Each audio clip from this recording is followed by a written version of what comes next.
The world's best rocket scientist isn't...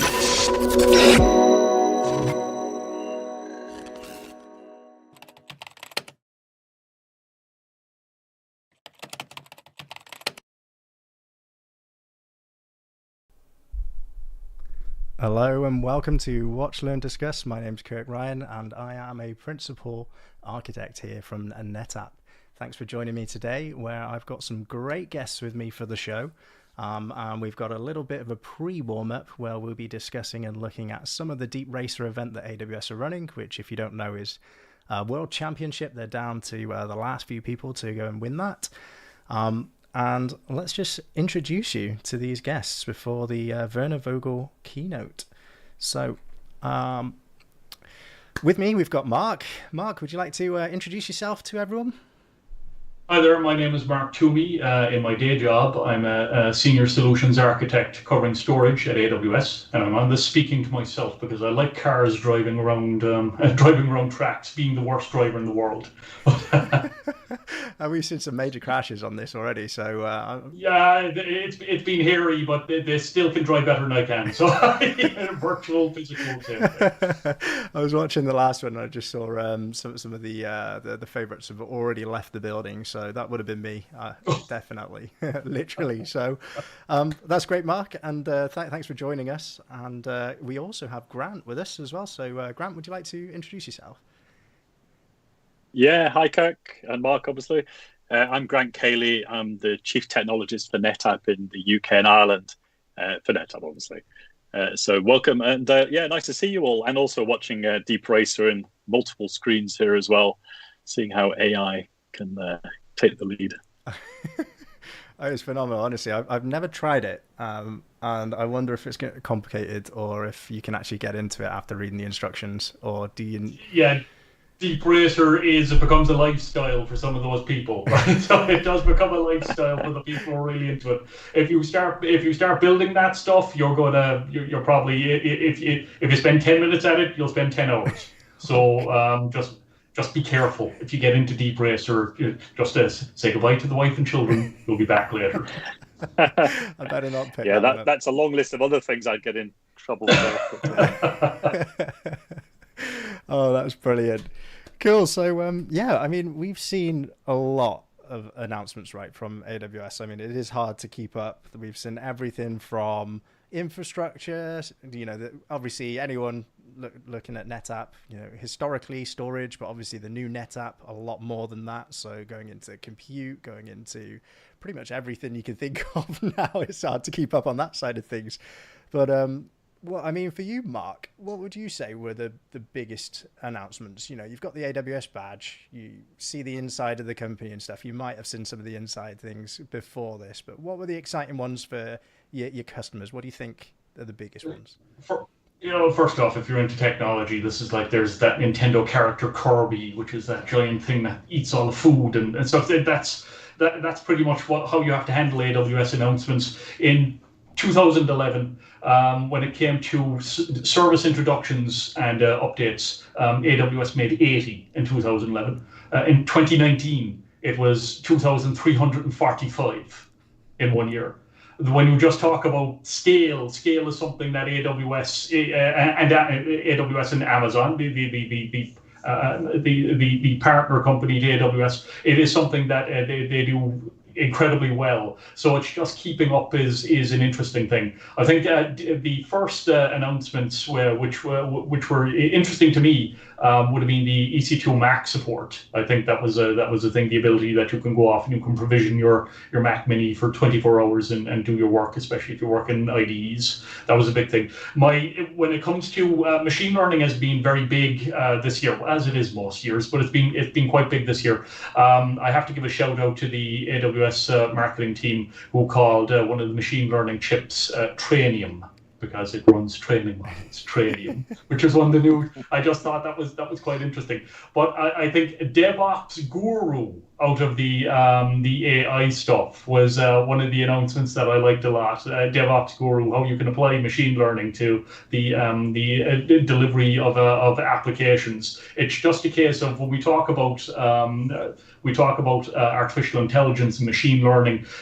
If you consider the layers that you might start with, down at the bottom you have the people who they definitely know what they're doing. They're probably pushing the boundaries of research. They're using PyTorch, and they're using TensorFlow, and they're building everything themselves. Then you move to the mid layer, whereupon you have SageMaker, and now we have SageMaker Data Wrangler, which was one of the announcements. Then you've SageMaker itself. You can get notebooks, Jupyter notebooks, put together things from marketplaces. Very interesting. Do that in the middle. You don't need to be down the bottom. And then you come in, DevOps Guru is like, here we're going to take all of that at the highest level and apply it to a particular problem, and that's a nut that you can crack.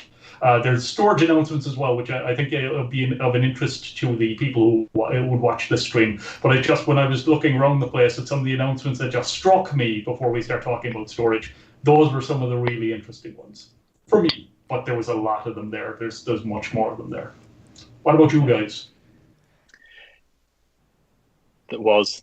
I mean, I flicked through. Well, I watched the keynote, and that in itself was really interesting. I personally liked a lot of the AI stuff. So SageMaker announcements, integration with the CI/CD process for AI. I thought that was really good. I liked the panorama, the vision appliance at the edge. Thought that was pretty cool. But also, yeah, as you're right, the storage announcements are great because they're a great base layer that from a NetApp perspective, we can layer our value on top of, and it brings extra performance to what we deliver. And then also what's new with AWS Outpost and that taking that nearer the customer. I think that hybrid expansion of the cloud is really interesting from what the customers are trying to do, because most customers are building hybrid environments nowadays. So there's a lot in there. And yeah, the Mac support, that was a great one. I'm a big Mac user, so anything that enables me to use my Mac tools in the cloud and not Windows tools or Linux, that helps a lot.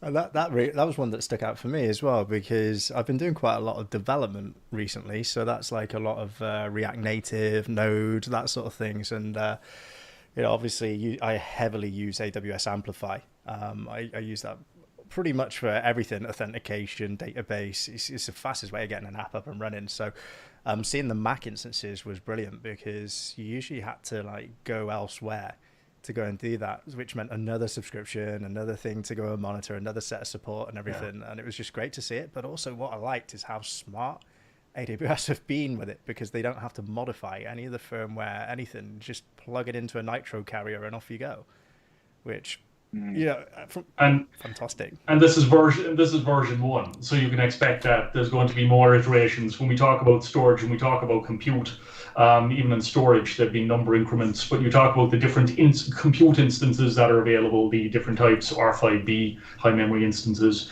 the D series, there were improvements there as well around dense storage capacities. When you talk about, this is like the first iteration of Mac support. And Mac OS support inside of AWS. So I'm very interested to see where we're going to be 12 months from now at next reInvent, where we're going to be the reInvent after that. So it's the fact that you can get off your desktop or your laptop and get into the cloud, do your IDE development with EBS storage and so on. And then when you're done, just tear it down the way you do standard infrastructure inside of AWS. So that is quite interesting. Yeah, it'd be interesting to see where the different operating systems goes, because bringing Mac into the fold as well as already having Windows and Linux and others. Will they bring in the mainframe and iSeries? That'd be an interesting move. Help all those legacy customers get to the cloud with some of those big applications that they've got. Somehow I doubt that'll happen, but I have no insight into that. I was in AS400 operator myself at one stage, backing things up with BRMS, because it all comes back to data protection and storage eventually.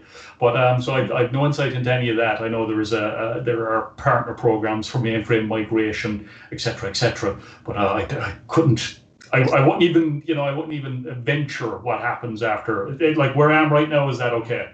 There's Mac, there's Graviton, the Graviton 2 processors, which are the ARM processors from AWS. There is the EPYC from AMD. There's Intel, right? That's where we are in microprocessor architectures and the operating systems that supports those. Where we go beyond that, I don't know. There's also AWS Bracket, the quantum computing service. So if any of you need qubits, you can just fill out the form. The way you could go run your quantum computing crypto algorithm to, decrypto algorithm, render all current encryption irrelevant, and we'll be back to using ROT13 or something, where you just move 13 places along in the alphabet. I still say you can't hack my Post-it note.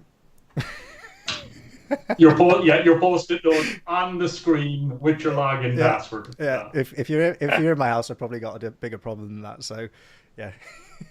Yeah, you've not seen Blade. Well, you maybe have seen Blade Runner. You know how they managed to, you're on the screen, the reflection of your Post-it note in your eyes, the camera can zoom right in, see your password there, extract it. It's all coming. I'm gonna have to work it out. Just do things with my eyes closed then instead. That'll be fine. I moved recently to using phrases as passwords, and the thing is that I do find not only are they long when I'm typing them in, but you're realizing, what the heck am I actually typing?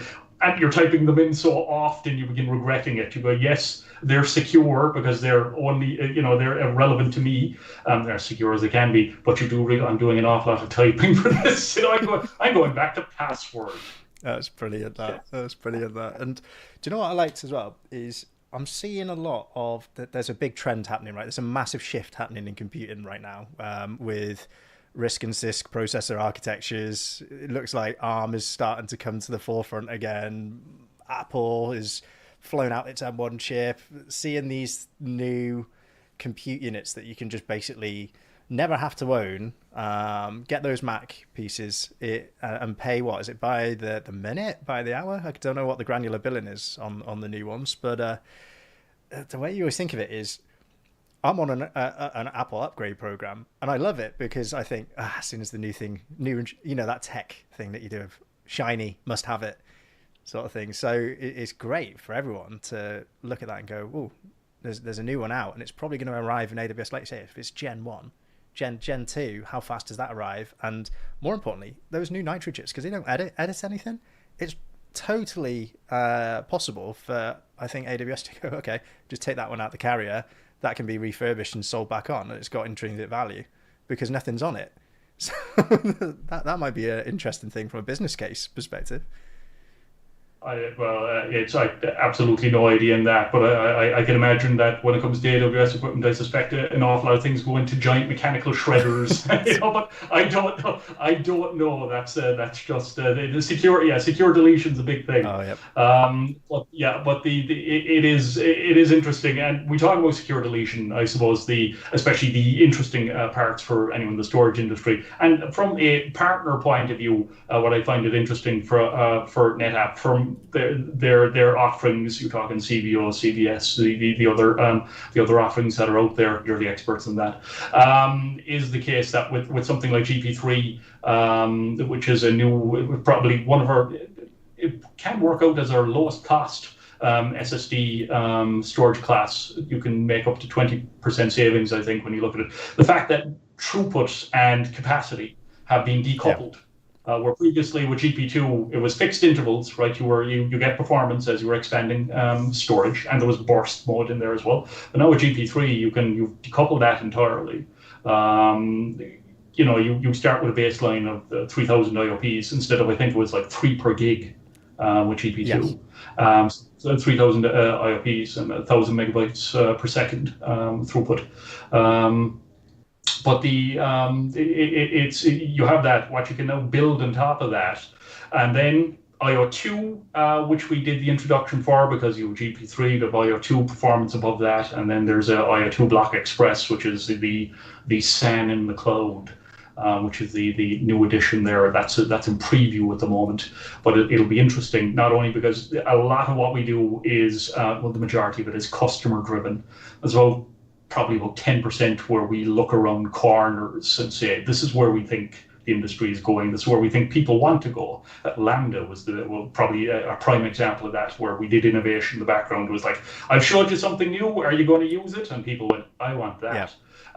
They started using it. But when you talk about the majority of stuff we do is driven by customers, and it's also partner driven. So I'd be very interested to see what NetApp's engineering teams will be able to do with that decoupled performance and with the increased scale and performance that are made available.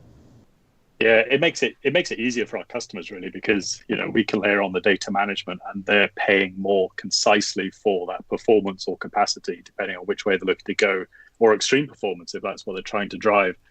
And then with a kind of consistent data management layer across the top, which ONTAP brings, with what they may be doing in the cloud, or on premise potentially as well, or even into AWS Outposts, they start to get a consistency from both a kind of the virtual infrastructure layer that AWS is providing and the kind of virtual data management layer that NetApp's putting on top for them. Mm-hmm. I think it's a great combination. And all these new announcements that you've just gone through, GP3 and IO2, I think it was. IO2, they're all great. IO2 Black Express, yeah. They're all great additions to the portfolio. And that's before we get into talking about things like some of the new stuff with Lambda, and I saw the 1 millisecond billing going past just then as well. That must be the amount of resources must be required to track that. I'm quite impressed with, to be honest. But probably using Lambda to do it. So probably could be. Very well. Not the, what do they call it? Is that not the what they call it? The Australians call it the Ouroboros, I think. The snake eating its own tail. That's a little bit more, gives you kind of one of those mind ideas. This is one of those words I have read, not had frequent to actually say. So it's when people say the word and they get the pronunciation wrong, it means they've read it, right? So leave them alone. Yeah. Oh man, I'm sure I'll be Australians correcting me on that one. Just on that point of the Lambda one, actually, even from a personal perspective, so I use Lambda quite a bit, especially for APIs, because it's just such a great fit that if you've got no users hitting your API, you don't want to pay for anything, right? And I think that's where AWS changed the game really early on. Was, well, hang on, if no one's using it, I've not got kit sat there that I've spent 300 grand on for the next 3 years. It's totally changed the way you did everything and built everything. So for me, looking at the Lambda now, where they've taken it from 100 down to per millisecond, I looked at the APIs that we have, and it's about a 70% cost saving, just switched on from 1 month to the next month, and I haven't had to do anything to benefit from it. So that's a big win from a customer side. Yeah. Definitely. Well, it's all, I do a lot of home automation. It's all event-driven stuff, which you need for that. And that's what Lambda excels. You're not actually doing anything until a trigger happens or an event causes something to need to be processed. So it's a great way of dealing with compute in that respect, or compute requirements. Yeah, the Christmas lights coming on with event-driven triggers. So what can I do? Yeah, the Christmas lights. Yes. Doesn't Lambda give you something like 1 million operations a month for free anyway? Something like that. I can't remember exactly. Yeah. So and December, those lights aren't going on and off that often. So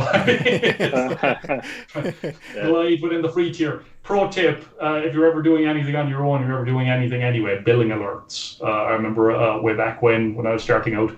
I'm going to test out RDS or something. Then I'm going to wander off and leave it running in Mumbai. It's, so put your billing alert in so you can come back and just go, $10. You could go and shut that down instead of getting your surprise. So yes, it's if you have an AWS account, just go in $5, $10, $15. Don't ignore those emails. Yeah, I think I've had a $25 limit since I've been with AWS for years now. So if I ever get a notification, I'm straight onto it. Yeah. The moment I go over 5, I'm nearly calling a team meeting. What's going on here? I think about 5 years ago, I did one of the AWS startup competitions, and they turned around and said, "Okay, would you like 25 grand a year for 2 years, or 100,000?" And I was like, 100,000, please, without even thinking about it. Just went for the big number.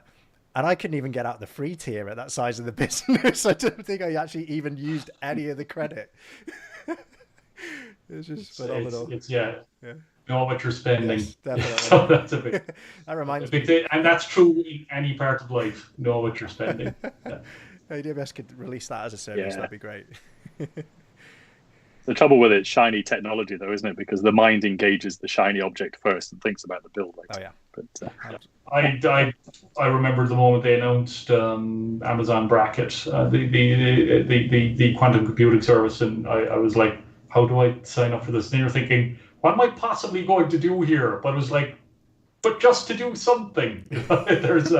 It's the new technologist fever, Well, it's the new technology fever that technologists get, where they look at something and they go, whoa! And then as we realize there is that, they talk about the waves of adoption, and you're going into troughs of disillusionment and all these things. We have to go through that phase before technology goes out and sticks. But when it sticks, it becomes a fundamental part of our life. Definitely. As those of us who work in the storage industry understand, the miracle of mechanical engineering that were hard drives. So now we're talking miniaturization when it comes to SSDs and NVMe and other technology like that. It's like, but it's one of these things that it is so effective that people only notice when something happens. Oh, right. So, indeed. Well, it used to be the day that storage was always the first port of call when there was a slow problem in your environment. Now it's not the last port, but it's certainly way down the list, which is great. Don't get me wrong. Coming from a storage company, that's perfect. It's when you move to invisibility, right? That means you're doing your job correctly. Because when people are looking at you, you're either new or you're not doing your job well. So moving towards invisibility. I do say in organizations, though, the only person who probably gets less respect than storage administrators or backup administrators is security people. So, yeah. Update your device. That reminds me of a story, actually. Before I joined NetApp, I went into a team where the storage was on fire, and it was the blame of absolutely everything. The DBA team, every day, it's the storage, it's the storage, it's the storage, it's the storage. And so I refreshed it, did it all, fixed the backup, fixed all that sort of thing, did all the usual stuff you get, and was able to actually turn it around and say, it's not the storage. And we found out whose query it was. So it was one query that the guy who made the most noise, he wrote it. Yeah.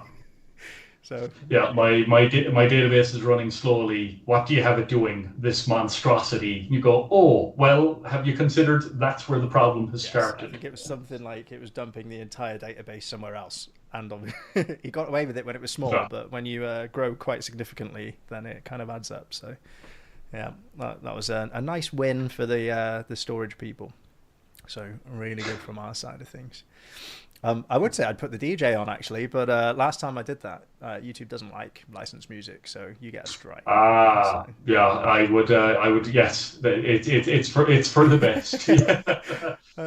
You're there, and it's like, this has been removed via copyright claim. It's like, yeah, it's no good. Get in trouble for that. That's it. I'd probably start dancing anyway, and I would not be as good as that DJ. Definitely not. I'm looking around and I'm thinking that's probably the only thing I haven't bought is a set of decks. Everything else is just out of shot, but there's pretty much like a technologist cave in here of random impulse buying from Amazon. Well, I think what happens as well is that we've been indoors in and out. But because of the Rona, we've been indoors in and out for a bit. So I have been shopping. Right? It's like, what project do I need to get done? I think at one stage they're going, do I really need 10 gig Ethernet between two computers in the same room, which rarely communicate anyway? And you think to yourself, yes, I do. Can you see the fiber cable at the side? Yeah, that's exactly what I did. It's like a DAC cable, it's like 3 meters or something like that. Just click into the SPF ports in a way. That's brilliant. Yeah, I went with wireless in the end. Physical cables around the house was just too much of a nightmare of a mess. Yeah, you have to be into drilling holes, which some people are. It's I used to work for a guy who was building his own house, and he was like, "I have Cat5 in there," and I was hoping he could upgrade later, that you could just run Cat6 or fiber through there later on. Otherwise, it's you're on 10100, my friend. Yeah, good one.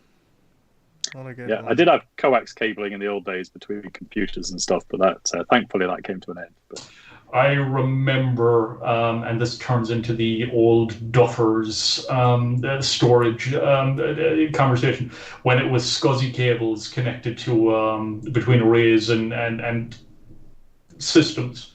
And I remember we were moving data centers, and we did the best with cabling, but eventually it turns into a swamp, and eventually it became, let's just cut the heads off the cables for the bolt cutters together. We weren't going to reuse them because, yeah, some people reuse cables, but you're wondering, like, they're old. Don't be, you might consider, if you're putting in infrastructure to last, you don't want to take a cable that's been there for 10 years and assume it'll work for another 10 years. It might not. So, but that had to have been 20 odd years ago at this stage. Oh my God, I'm young, I swear. Cable optimization earned me quite a bit on overtime, actually. We used to go in the rack. There's a photo. I'll have to bring it up sometime and show you this photo. I think it's up there with the worst cable management I've ever seen in my life. Literally, how it started from. It was probably one patch cable to this one. And then before you know it, everybody's done about 3,000 patches across the board. And I lost my watch in there, and I think it's still in there to this day.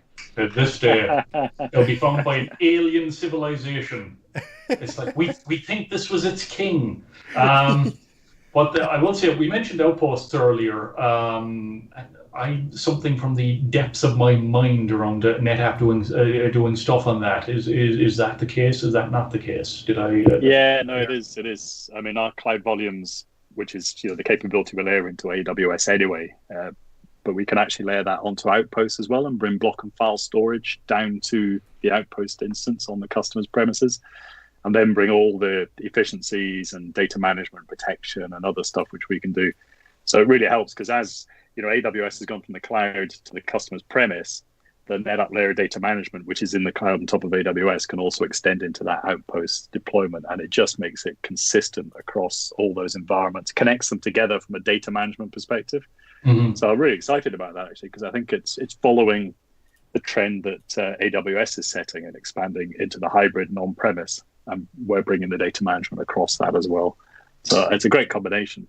And yeah, it's like on premises. There is the local zones as well, to bring things closer to metropolitan areas, and then you're talking wavelength, which is the 5G endpoint. So there is the case where whatever can be done to reduce latency, getting that as close as possible to the end user is so vitally important these days, especially the amount of edge devices. And we all know, I think we're used to, from a while, waiting for things to download. If I was to talk to anyone running around the place with TikTok these days, they might not wait for anything to download. They want it immediately. It needs to happen right now. So that's what, it's like, is this broken? Probably. It's like, but, and 5G solves a lot of those problems, but it also creates problems because if with millions of 5G devices, the bottleneck shifts further upstream if you're shifting a lot of data. So that's where technologies such as Cloud Volumes ONTAP helps minimize the data movement across that expanded infrastructure anyway. So it brings a lot of advantage on top of it to help realize the better capabilities that 5G can bring. I was talking to a telco guy the other day, and he said 5G is great, but if everybody starts shifting bandwidth to the edge, we're going to have a real central pipe problem in terms of moving that data.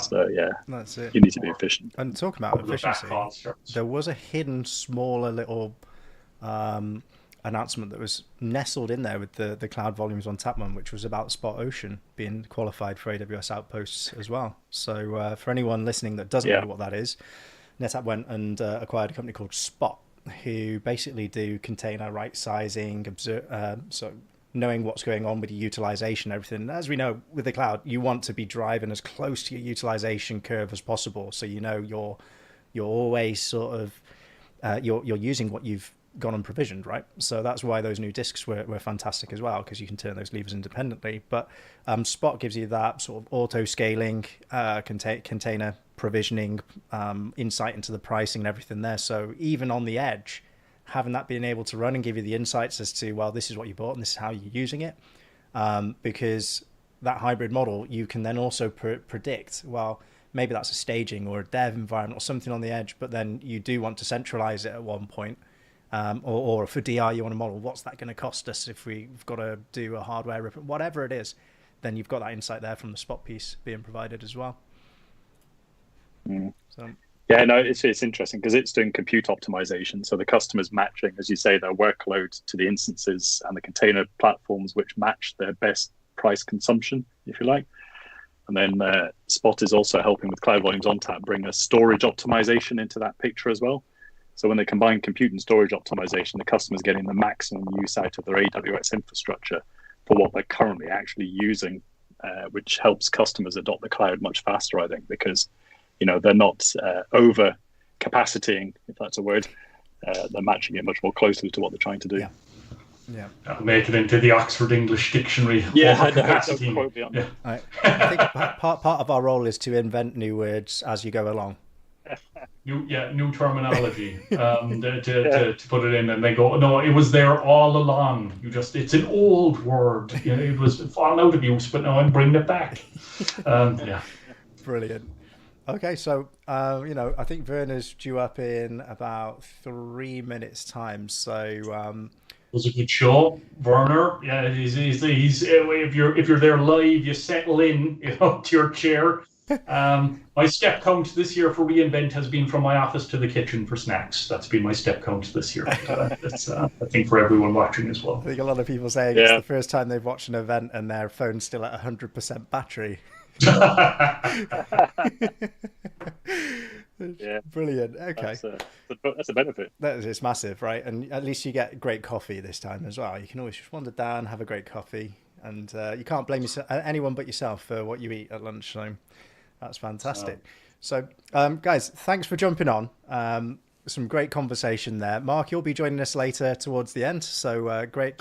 Again, thanks for joining on. Grant, thanks again for you're welcome. Jumping on. It's been a pleasure to have you on. And before we start with Werner's right answers, we're going to flip across to no wrong answers. Just a short, fun segment for everyone to enjoy just before we go across to Werner. So thanks everyone, and speak very quick soon.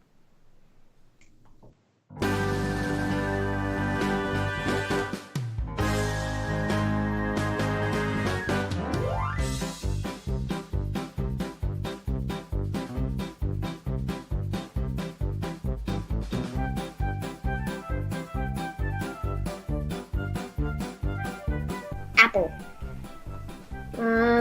Usually I think of the cloud in the sky, but if someone tells me, the cloud of technology, the cloud saves stuff like photos and information.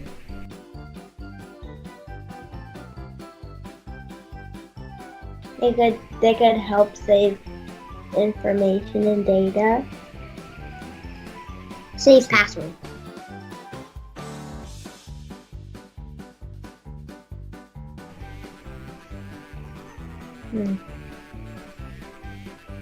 To do math.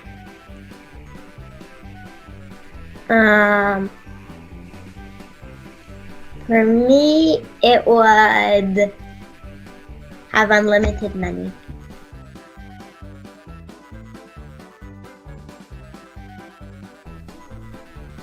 The people person. A group of people. In a department called open source.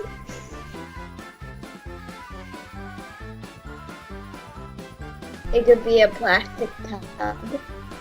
Tupperware that holds carrots. Well, when I think of a technical, like with technology, I think maybe it's something that holds passwords and data.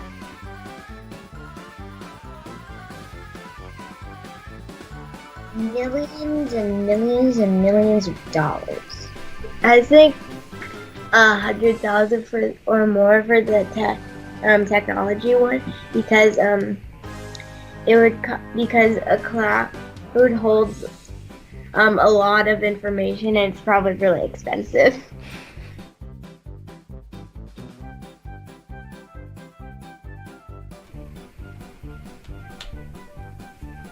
A camera. I'm stuck between two, VR and Nintendo.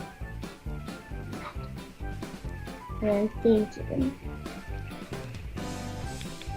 I think camera because So it can have a perspective of what you see. I'm stuck between two. Virtual reality, because we did it yesterday and it was really fun. Because it feels like you're in another world. But I also like the Nintendo because we were watching this show that showed how big old Nintendos used to be. And now little CDs are this big. And you just have to fit it in your little Nintendo.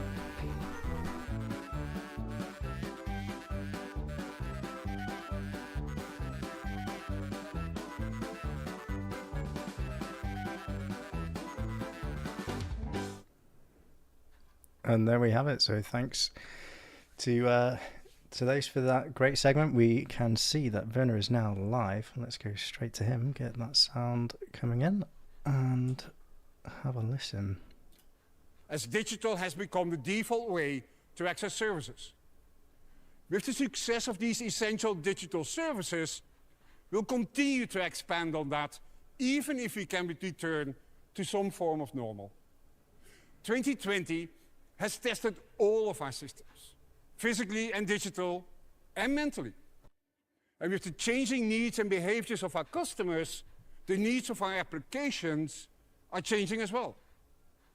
Just like this factory, many businesses have had to change and adapt in order to survive. It's never been more important to stop, assess your needs, and ensure you're focusing on the right things. At Amazon and AWS, we've been very fortunate in a lot of ways. Although many things are different, not a lot has changed about how we work. Our focus on small, independent teams that are self-sustainable and self-directed set us up for success in these challenging times. And we've seen all around us that many companies who rely on complex supply chains to meet increased demand are having serious challenges. And as such, we're very fortunate at AWS that we're part of a business that relies on robust procurement and fulfillment processes. It allowed us to keep up with demand, even when other cloud providers were struggling. We've been doing remote development for a long time. So we already had the tools, processes, and mechanisms in place to do distributed collaboration for teams that are spread out all over the world. We have a long history to go where the talent is, instead of forcing everyone to come to Seattle. All our engineers are working from home, or actually anywhere where they would like, just not the office. And given the success we had with it, I don't think that's going to change anytime soon. And while Amazon and AWS have been very fortunate to be well prepared for this, many of our customers have not been so lucky. Think about the hospitality and the airline industries. In talking to some of our airline industry customers, they expect that even if we can leave the pandemic behind in 2021, they do not expect to fully recover until 2025. And they expect that long-haul business travel may never return to previous levels. Their cargo divisions, however, do expect to thrive, and have seen how some of them are pivoting to find new businesses or are doubling down on the things that do work. And there's an interesting analogy with this sugar factory. With the diminishing need for sugar, they pivoted to focusing on storage and packaging. And when that moved off-site, this factory was converted into a retail and event space.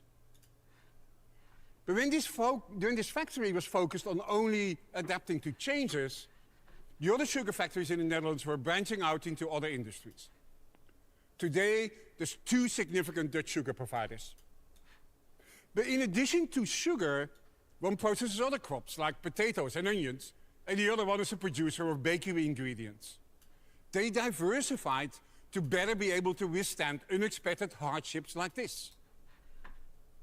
Now, we were very fortunate that we had established a number of years ago an AWS disaster response team, whose task it is to immediately reach out to customers who may have been negatively affected by a natural disaster, like earthquakes or typhoons. And as such, we hit the ground running when we saw how customers started to get affected by the pandemic. Personally, I've been working with quite a number of our customers who have been adversely affected to help them get fundamental control over their cost, by moving to what I called in the past keynotes cost-aware architectures, so that the business has knobs to turn with respect to scale, reliability, and performance to meet their needs now and in the future. A number of these customers has also seen downtimes as an opportunity to accelerate and innovate. One of the most important ways that technology and the business can work together is by using data to power new experiences for your customers. I want to introduce you to an AWS customer who really embraced this idea. Ava is a digital health company with a mission to advance women's reproductive health by bringing together artificial intelligence and clinical research. So let's hand over the camera to Lea von Biller, Ava's co-founder and CEO, who's recording in her home in Switzerland. She has a great story about the amazing insights that Ava is able to produce for their customers by making new use of the data they collect. Thanks, Werner. I'm really happy Hi, to be Matt. here today and share with you insights about how we at Ava harness the power of machine learning, clinical research. So thanks for joining us, Matt. For anyone on the stream, you should be able to see that we have the one and only Matt Watts with us. And cloud services have transformed almost every aspect of our Minus the daily VR lives. headsets this time. With just one tap, I can Yes, order absolutely. a ride, get a room, So share a we're just photo. catching up with Werner. I And think of the course, question everyone really digital wanted to ask technologies was have also what started to t-shirt is he going to wear revolutionize this modern year? medicine. With AI, I being think it's able a to Yes, do I'm- really interesting things, such as I was going to say, I'm watching the live stream. I'm watching a live stream at the moment, but I think I might be a little bit out of sync because I'm not seeing when it Werner at the comes to moment. women's health, Oh yes, progress has been I very think we've slow. got a customer live And study this is with largely due women's to the health lack of funding right now, and to the showing lack of how research they're being insight. There we data-driven, We at Ava which we of course want to know change all that about. Fantastic. So because we believe that so many women all So how did around the the world first part of the session face go with unique Grant and Mark? and often unaddressed Yep, health challenges Grant when and it comes Mark. to their reproductive health. So Mark Be it from AWS contraception, announced to us all conception, the pregnancy, latest or menopause. sort of things going on. We Our showed vision is about to be a long-term, IOPS in trusted gigabytes companion for women volumes across their and the reproductive speed that journey brings, so more by like giving them satellite speeds. personalized, data-driven, We also and mentioned actionable about the insights new about their GP3 health. EBS And how do volumes, we do so that? the fact that you can We're doing turn it by bringing together performance artificial up intelligence and down clinical independently. research. For our Um, users, so it that all as starts well, with you know, the Ava bracelet. getting rid of that problem where A wearable generally you have to device, go and they provision collect individual lots health of data space about just her, to get the including performance. breathing rate, Now you can heart turn rate, the performance up heart rate independent, variability which is ratio, great. perfusion, So and that's sleep good. temperature. Every night, we collect more than and 3 Grant million mentioned as data well, points from each of our customers and around integrate that the data into their cloud health history, volumes on tap where multiple for algorithms AWS improve over Outposts. time, learning each Piece as woman's well, so- unique Yes, menstrual cycle yes, interesting patterns announcement from us. and making individualized health recommendations. So we were diving into a In little bit of that. What 2016, does that we mean? launched our first product, And also, the Ava obviously, quite Fertility proud to Tracker. say that And we have it since is then the only helped over qualified block and 40,000 file couples storage get for pregnant AWS using the Outposts bracelet. for Windows By and Linux empowering workloads. them with actionable insights and by giving them a Yeah, so daily, there's a lot of real-time fertility interesting announcements. I mean, so what they did can measure what did you have to say about kind of working from home? I think Werner's was starting to talk about that when I was listening. What was the sort of thoughts around that? How's it affected AWS? Yeah, so they're saying a lot of increased demand. Obviously, the way they've got to change the communications that they've put in. Obviously, you got AWS Chime. So I've been on a few AWS Chime meetings as well. So yeah, I think seeing it as a challenge that everybody shared and had to pull together to get through as well. So that's been, I think, something that we've all experienced. And yeah, I think other than that, I think the other problem that we've got is trying to keep up with all these announcements from AWS because there's so many of them. So yeah. Well, I think that's a problem for so many companies nowadays. I mean, you only have to look at us, and when we stop kind of being, I don't want to call it a single product company, but let's use that as a simple summary. When we stopped being a single product company 5, 6, 7 years ago, suddenly you've got an entire portfolio that you're announcing, but then within that portfolio, you've got a whole suite of features that you're announcing for each of the products within the portfolio. And I'll be honest, I only have to look at what we launch, and it's very, very difficult to keep up. Sometimes the first time I know we've got a new feature is I go to our cloud manager, and there's a new button or a new drop down, or something's just appeared. and Amazon take that to a whole different level, of course. I'm really happy that it wasn't just me having that problem, because I had the last 18 months where I was just fixed to just one solution, and it was hard to keep up in there. So let alone having to look at the whole portfolio across everything we do, where you got storage, compute, management, consistent optimization. It's just, wow, there's just so many things. And I think, one thing that's a lot of people have realized is that there's no such thing as a NetApp the storage company anymore. No. So yeah, absolutely brilliant. And that brings us to events like this, right? So, we're keen to be on helping AWS customers, helping anybody looking to deploy those sort of solutions in AWS. I mean, I could even go back to stories where I've been doing this 3 years ago, 4 years ago. It's not new stuff. It's established, mature products and solutions that are out there that, as far back as even three years ago, I can remember a company where, put simply, they were paying AWS for 1 gig of storage and fitting 3 gig of their data in it. So with value props like that, it's so easy to understand why people do this sort of thing.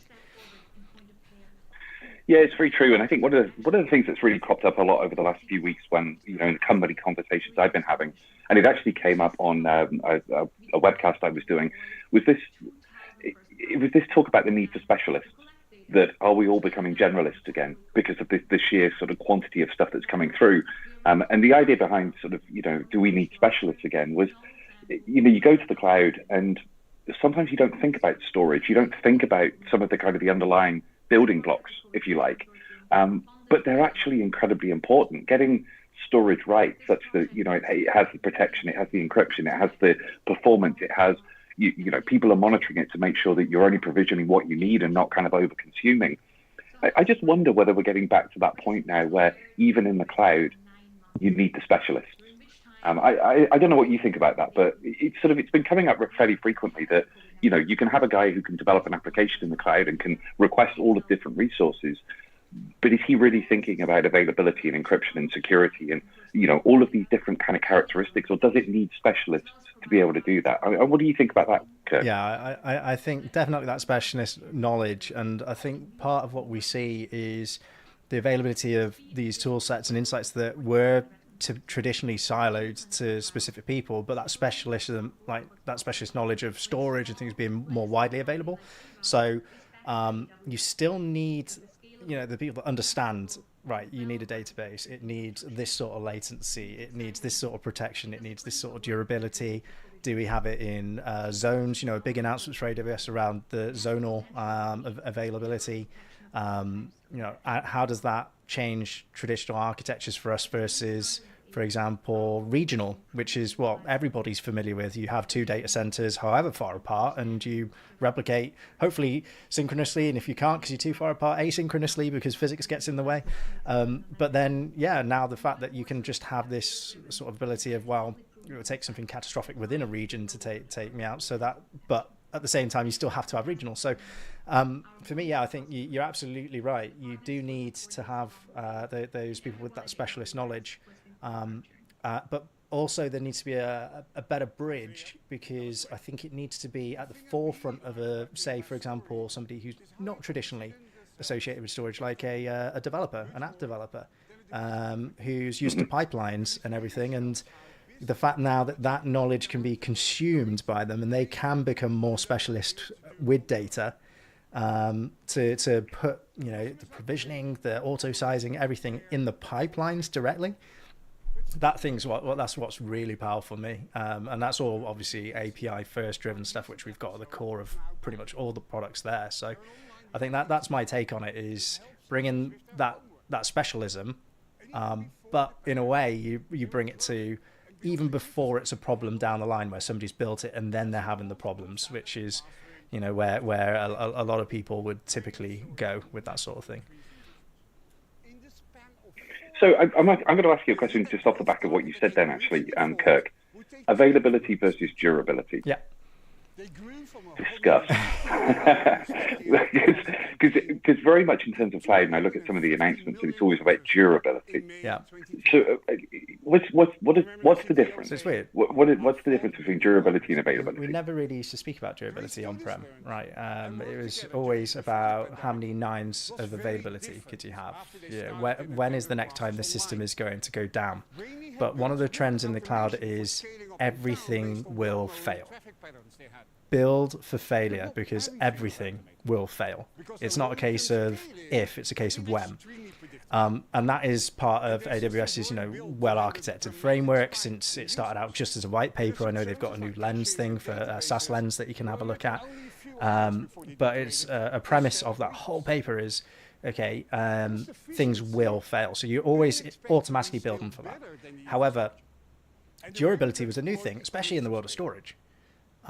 Because you never really thought, well, what if I try and write something and it doesn't write it and I lose my data? How does that affect my application?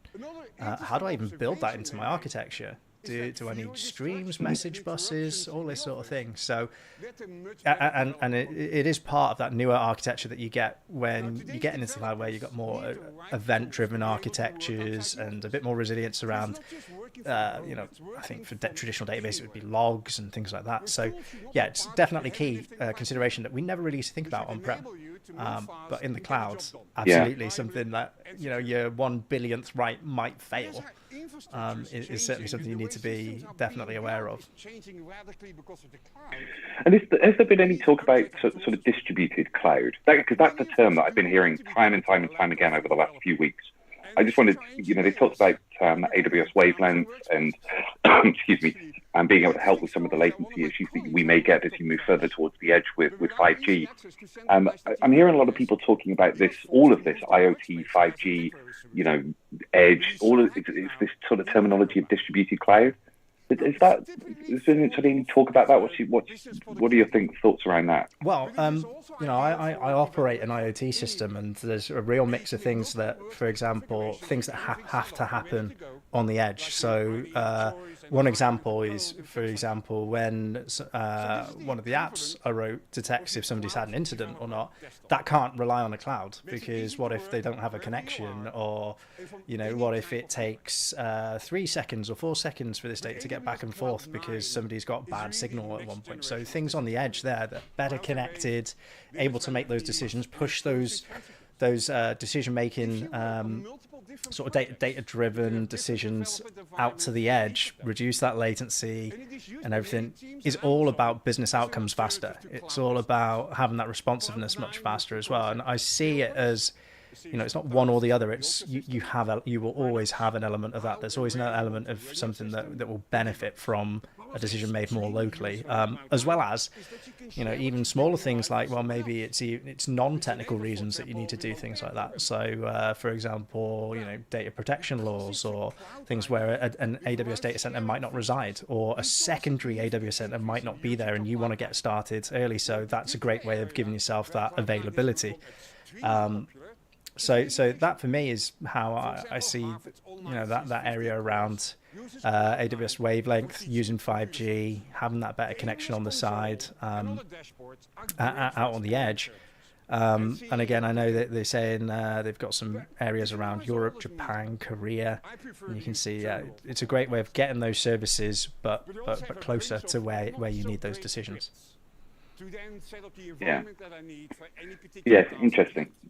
So yes, distributed cloud is probably not a bad term for it. No, and I think it's right. So it's just hybrid in reverse. It's just got a new name. So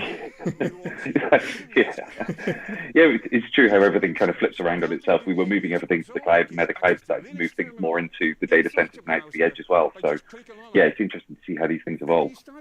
It's honestly phenomenal. So and I think, where's the other ones that I saw? So healthcare's a big one, right? So you need to have those decisions right next to the patient, or as close to the patient as possible as well, because whether it's diagnosis or monitoring or any of those things, then that's certainly a big use case I see for wavelength as well. So yeah, it's an interesting one to keep track of, and I'm sure we'll see more and more of our customers look into solutions like that.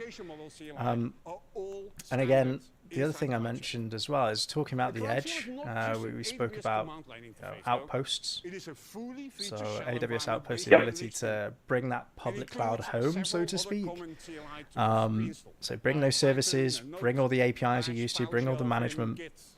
And yeah, I think that piece there for me is an interesting one, because we've seen other providers do this with different stacks and everything all over the place. So this is AWS's play, and it's great to see that NetApp have gone with Cloud Volumes on Tap, already certified for the file of block. And probably a bit lesser known is the Spot Ocean stuff, right? So Spot Ocean's also been qualified for AWS Outpost as well. And so, I mean, what would you say? What's the interest that you see around things like Spot Ocean? Well, I'll tell you what. Why don't we pick up on what Werner's is saying for a few seconds, and just see if we can pick up anything from his keynote, and then maybe that'll give us something that we can pick up on it. And we can always come back to that. And again, nice Ajax shit. You bring him back in. He's on. We'll see what he's got to say for a few minutes. Next to the major issues this year of COVID-19 and racial, social, and economic inequalities, battling climate change deserves the highest priority of our attention. Building our infrastructure, systems, and services in ways that minimize the impact on future generations is our foremost concern.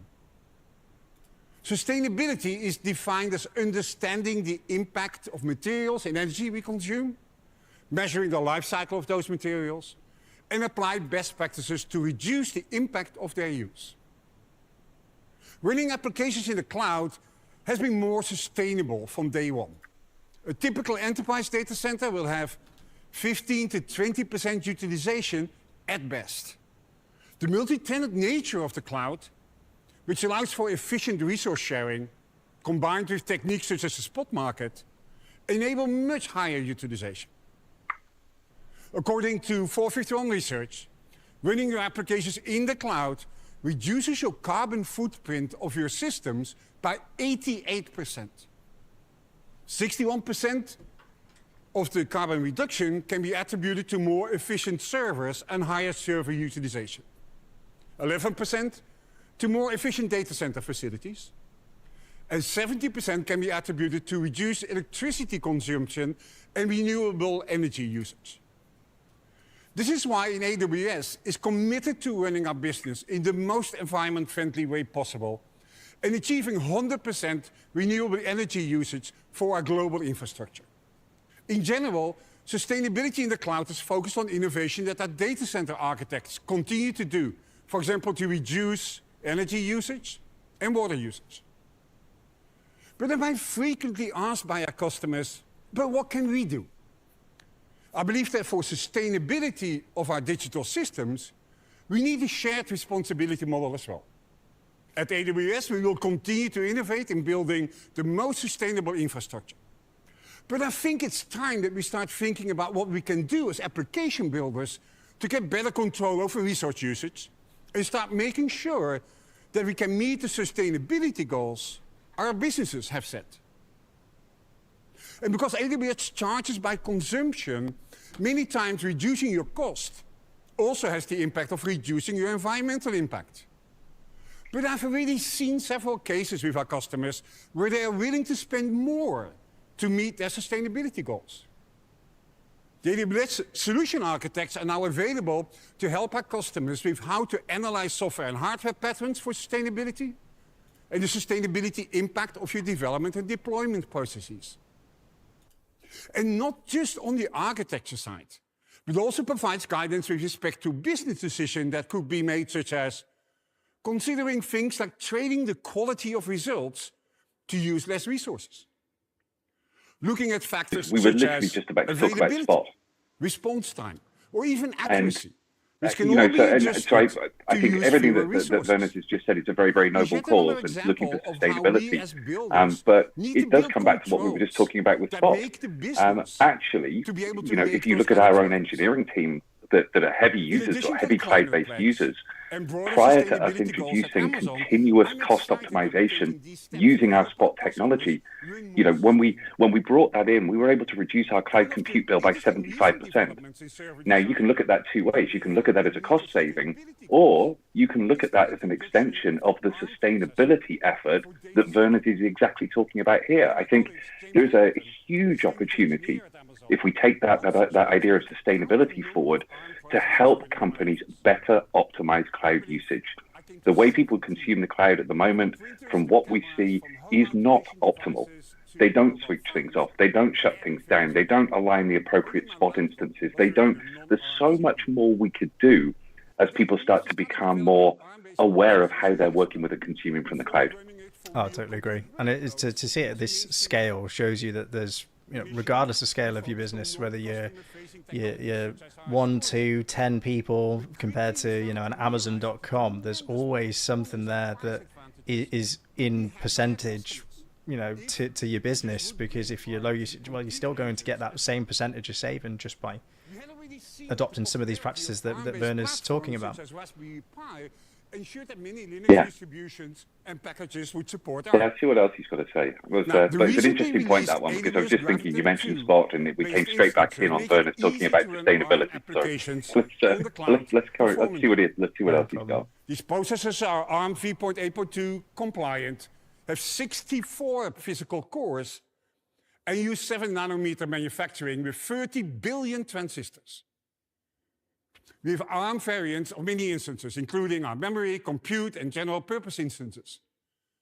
We found that high-level languages such as Node.js, Python, Java, .NET Core, .NET 5 typically run without problems. Amazon ECS, Amazon EKS, Amazon ECR, Code Build, Docker, all have support for Graviton 2 instances. I see migrating to Graviton and ARM as a long-term business investment. ARM processors have lower costs and higher price-performance ratio. And for example, the Graviton 2s has 20% lower cost, but a 40% better price performance. And think about that. When was the last time you could see this significantly of an improvement just by changing to a different processor? And now, whether lifting and shifting will work is in general dependent on third-party applications and related dependencies. Even if your code will run on ARM, it doesn't mean that the Python library that you're using, which may actually be a wrapper around some C code, is. To be successful, build pipelines and container clusters need to be created and managed separately for ARM-based containers and binaries. ARM is definitely a platform with a significant innovative future ahead. And I advise every business to investigate whether they are willing to make the investment to migrate.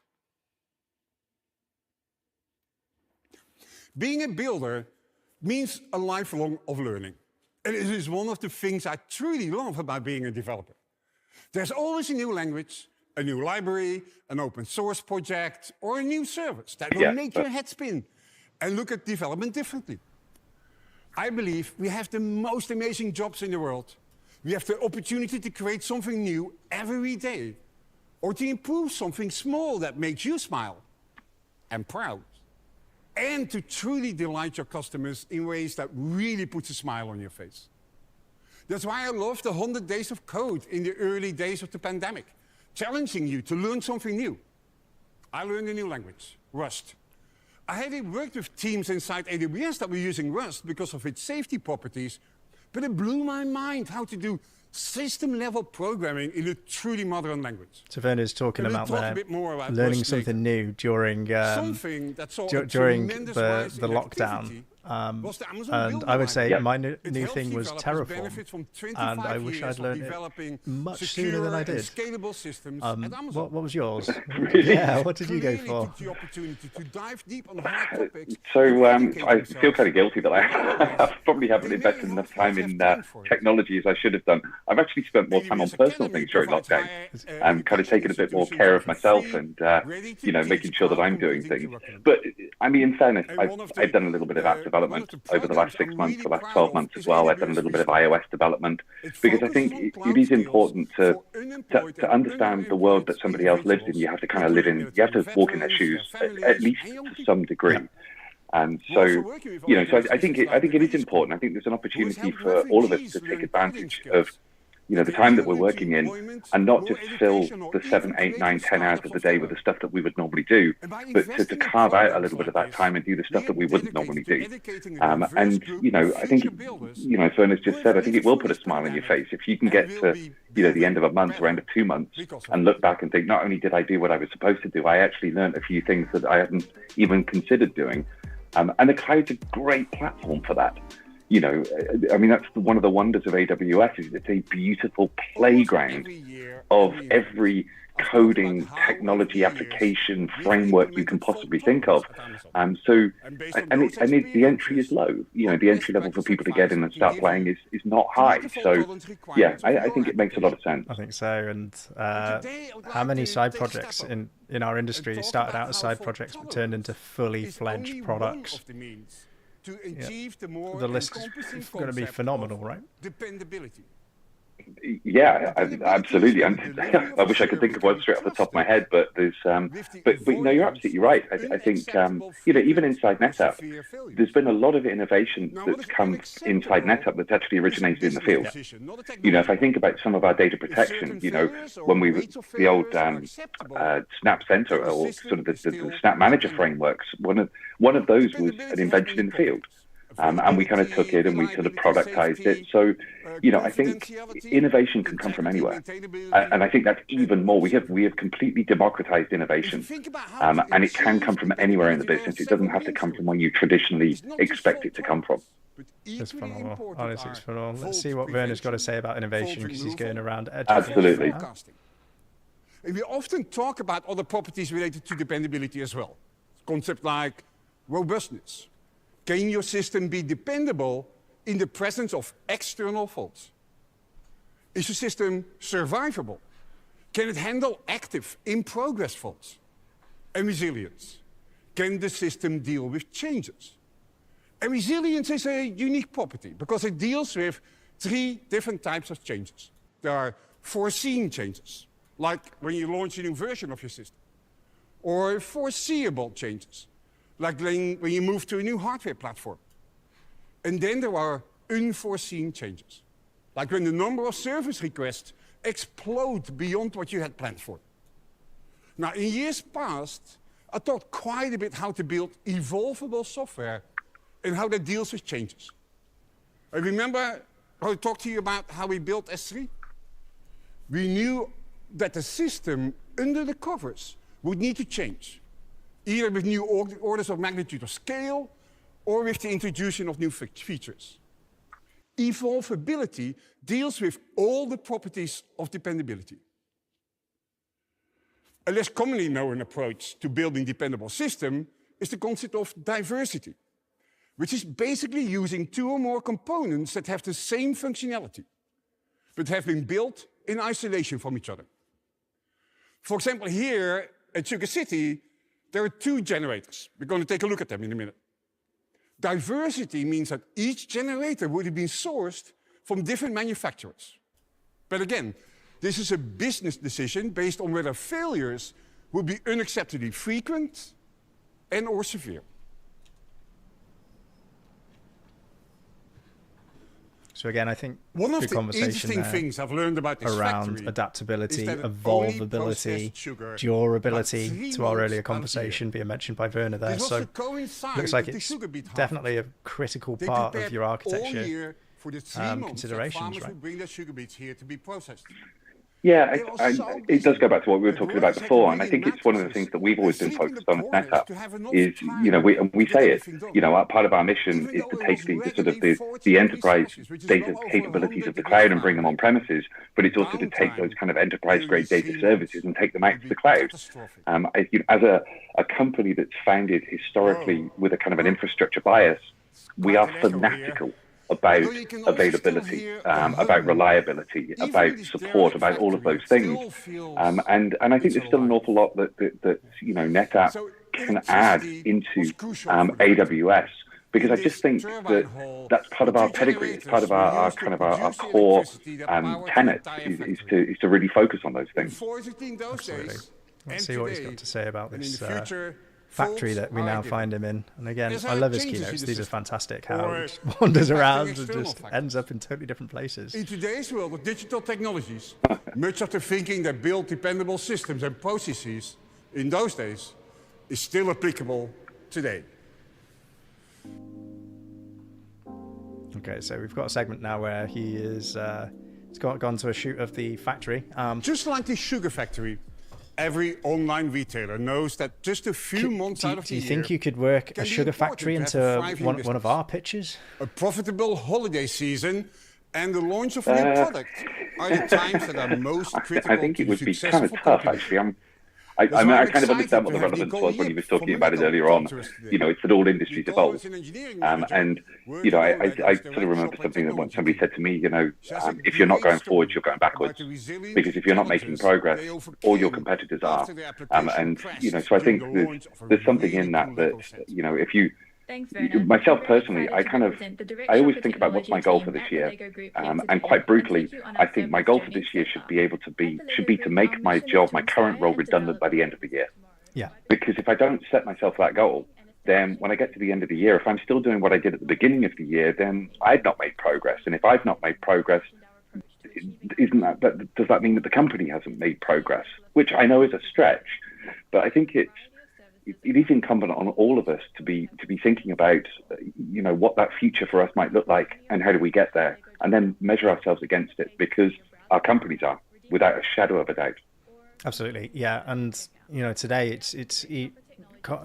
companies can come from all directions, right? So somebody that's not been in your segment before can be there almost overnight because of these technologies, because they can do this rapid scale testing, because they've got that knowledge and access to things that don't take, you know, massive paywalls to get started anymore. You know, case in point with the cycling stuff that I do, I think to do that 5-6 years ago would have required probably £1 million investment up front. You know, someone to take that gamble to go and get all that, whereas it took me 2 years to even incur a charge. Because of the free tiers of storage that's out there, and it's that side project thing and everything else being able to get started. So for me, again, I think that the trend here, what you're saying, is learning something new, challenging yourself, keeping yourself out front, as you mentioned there. You know, if you're not innovating, you can be damn sure someone else is. And yeah, I think that we find ourselves year on year, keynote to keynote, keeping up to date with what's happening, what's been released, and then asking the real questions, right? Why has that been released? What does that do for me? Is it just a fancy product, or is it something that's going to solve a problem I actually have? And I think AWS historically have always come at it from almost similar to the way you mentioned the field-based thing. It's very customer-led. It's very business oriented in terms of what it said. I mean, the ML demo was a huge case in point to that. You know, if I could ask our expense system, hey, what's my expenses going to be next month? I'm sure all of us would love that system to be in there. Or, you know, what were my expenses for last month? So our managers can go and do that. So, yeah, I think for me, it's just watching it, learning it, discussing it has just been phenomenal. And that level of innovation, the level of knowledge, the level of growth that has to happen, and that growth mindset, but behind all of this is just a constant driver to keep that knowledge up to date. Yeah, and I think it plays in from so many different perspectives. I mean, it goes back to what we were talking about before, the sort of evolution of NetApp. You know, how we have changed so significantly over the last 4 or 5 years. It's difficult for us to keep pace with the sheer volume of changes and functions and features and capabilities. So we have to think differently as an organization about how do we communicate that to the people that we believe we can bring value to. But then I think there's the flip side of that as well, is that if you're working for a company and you have a preconceived or even dated idea about different organizations, you need to always be thinking, well, maybe they've changed, maybe they've evolved. Because believe me, if they haven't, they wouldn't still be in business. So I think it creates a dependency on us to better articulate the changes, the whys, the value, the opportunity. But what I hope is that the kind of companies that we want to talk to, the companies that we do talk to, would be and remain inquisitive, because there's no company out there that you can look at that's the same as it was a year, 2, 3, 4, 5 years ago, because chances are they wouldn't be around if they were.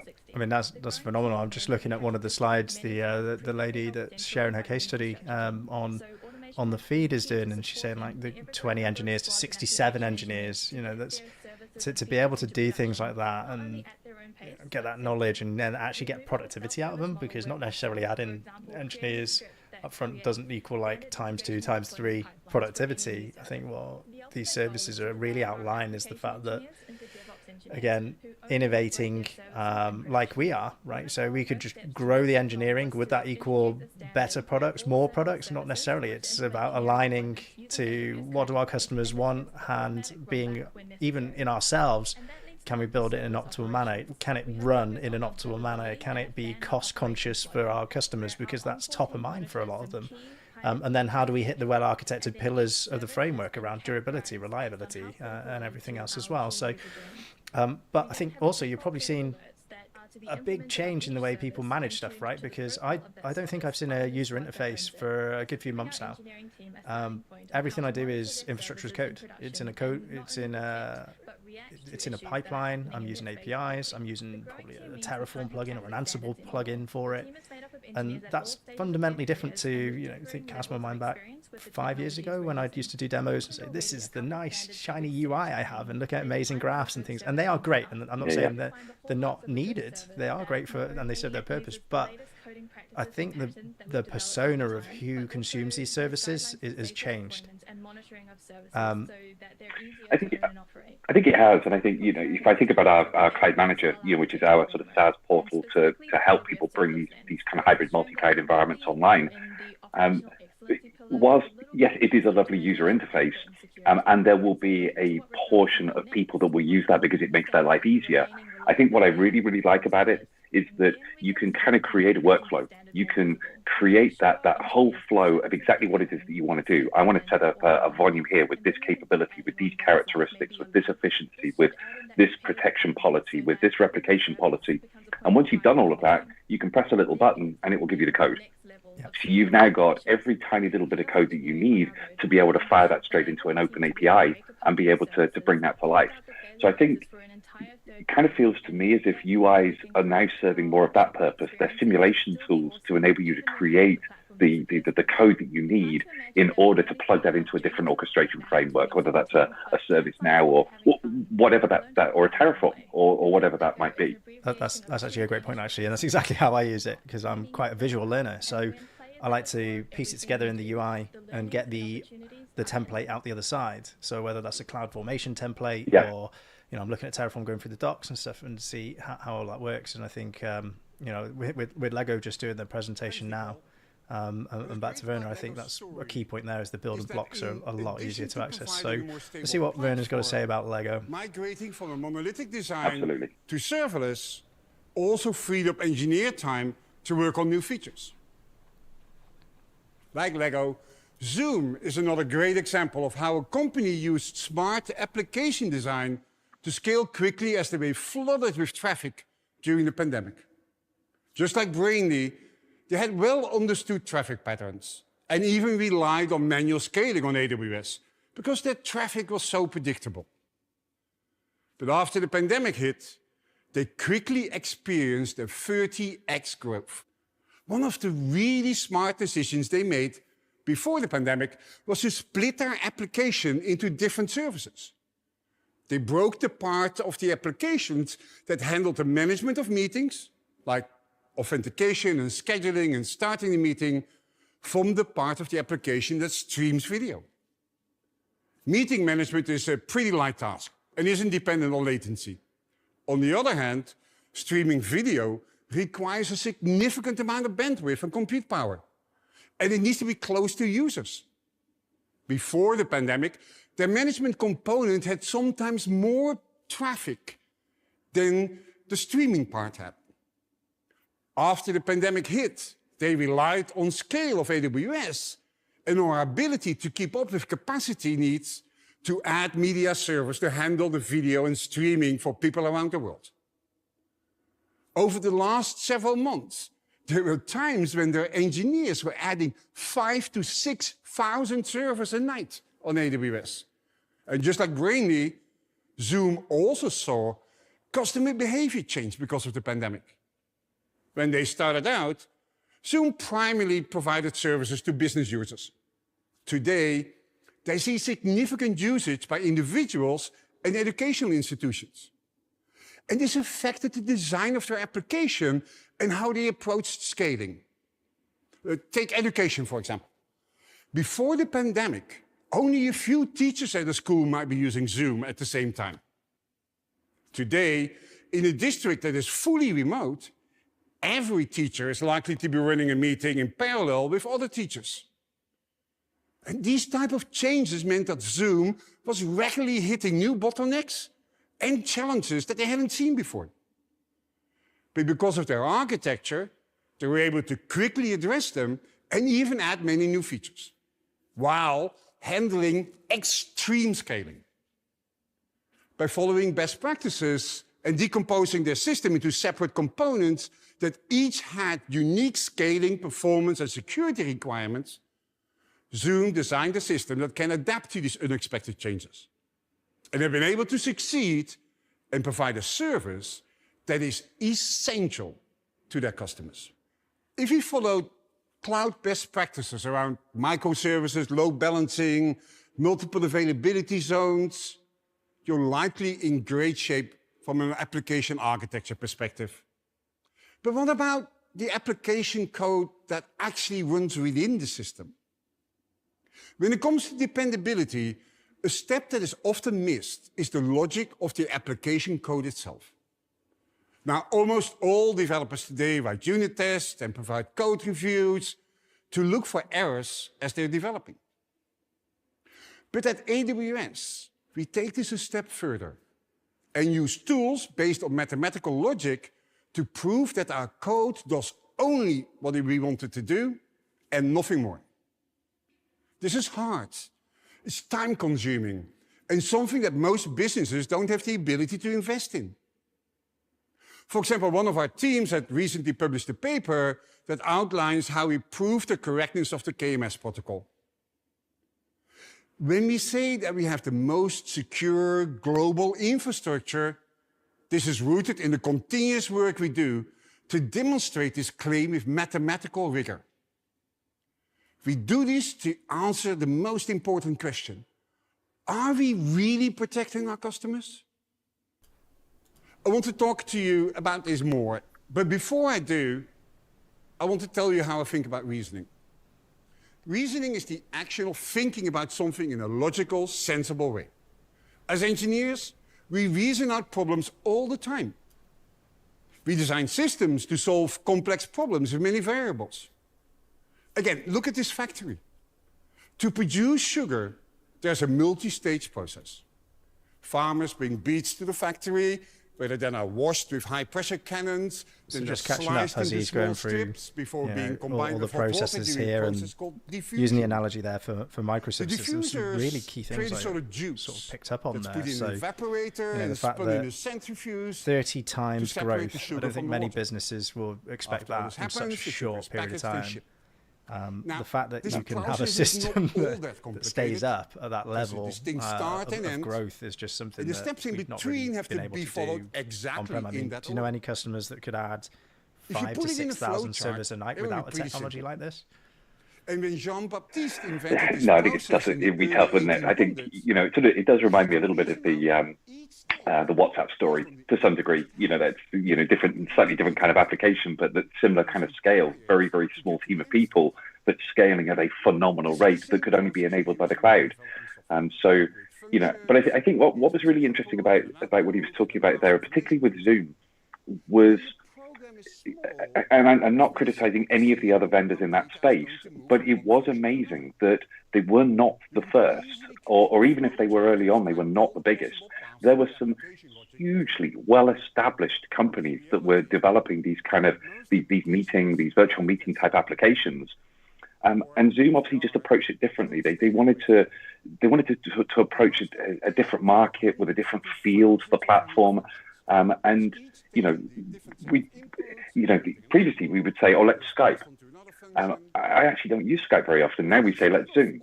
It's become kind of almost the verb that describes the activity that we want to perform, which I think is incredible. But if you say to be able to scale to what they did and to be able to react all the way through the pandemic, there were issues to begin with around companies not comfortable with the security. Bang, they addressed the security. There was, they wanted to make it more playful, so they started adding some of the kind of the emoji features to it. It's not just scale.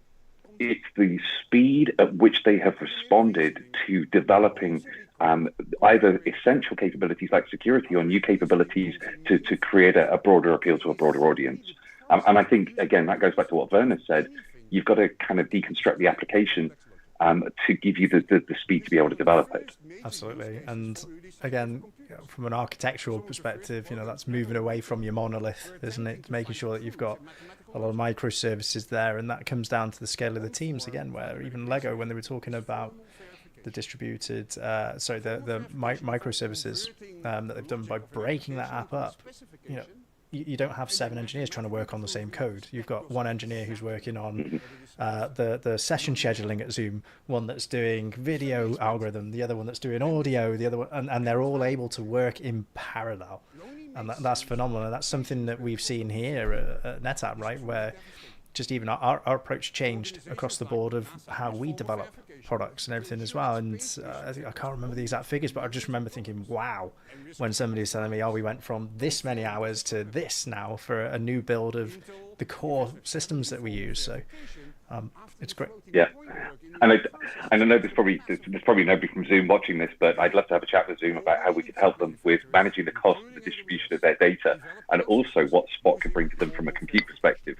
Did they need 5,000 or 6,000 servers, or could Spot have actually reduced that by? I don't know. I'm speculating here, but if you had 5,000 or 6,000 servers in an environment that maybe is not being continuously optimized, then did you need 5,000 or 6,000 servers? And you always need 5,000 or 6,000 servers. So interesting thought. Absolutely. Let's go back to Werner and see what else he thinks. Because that was what mattered to our customers. Given that nobody had ever built anything of this scale before, we relied on fundamental distributed systems concepts to make sure we could meet those guarantees. In fact, I think S3 is the only product we ever launched with a list of distributed systems concepts in the press release.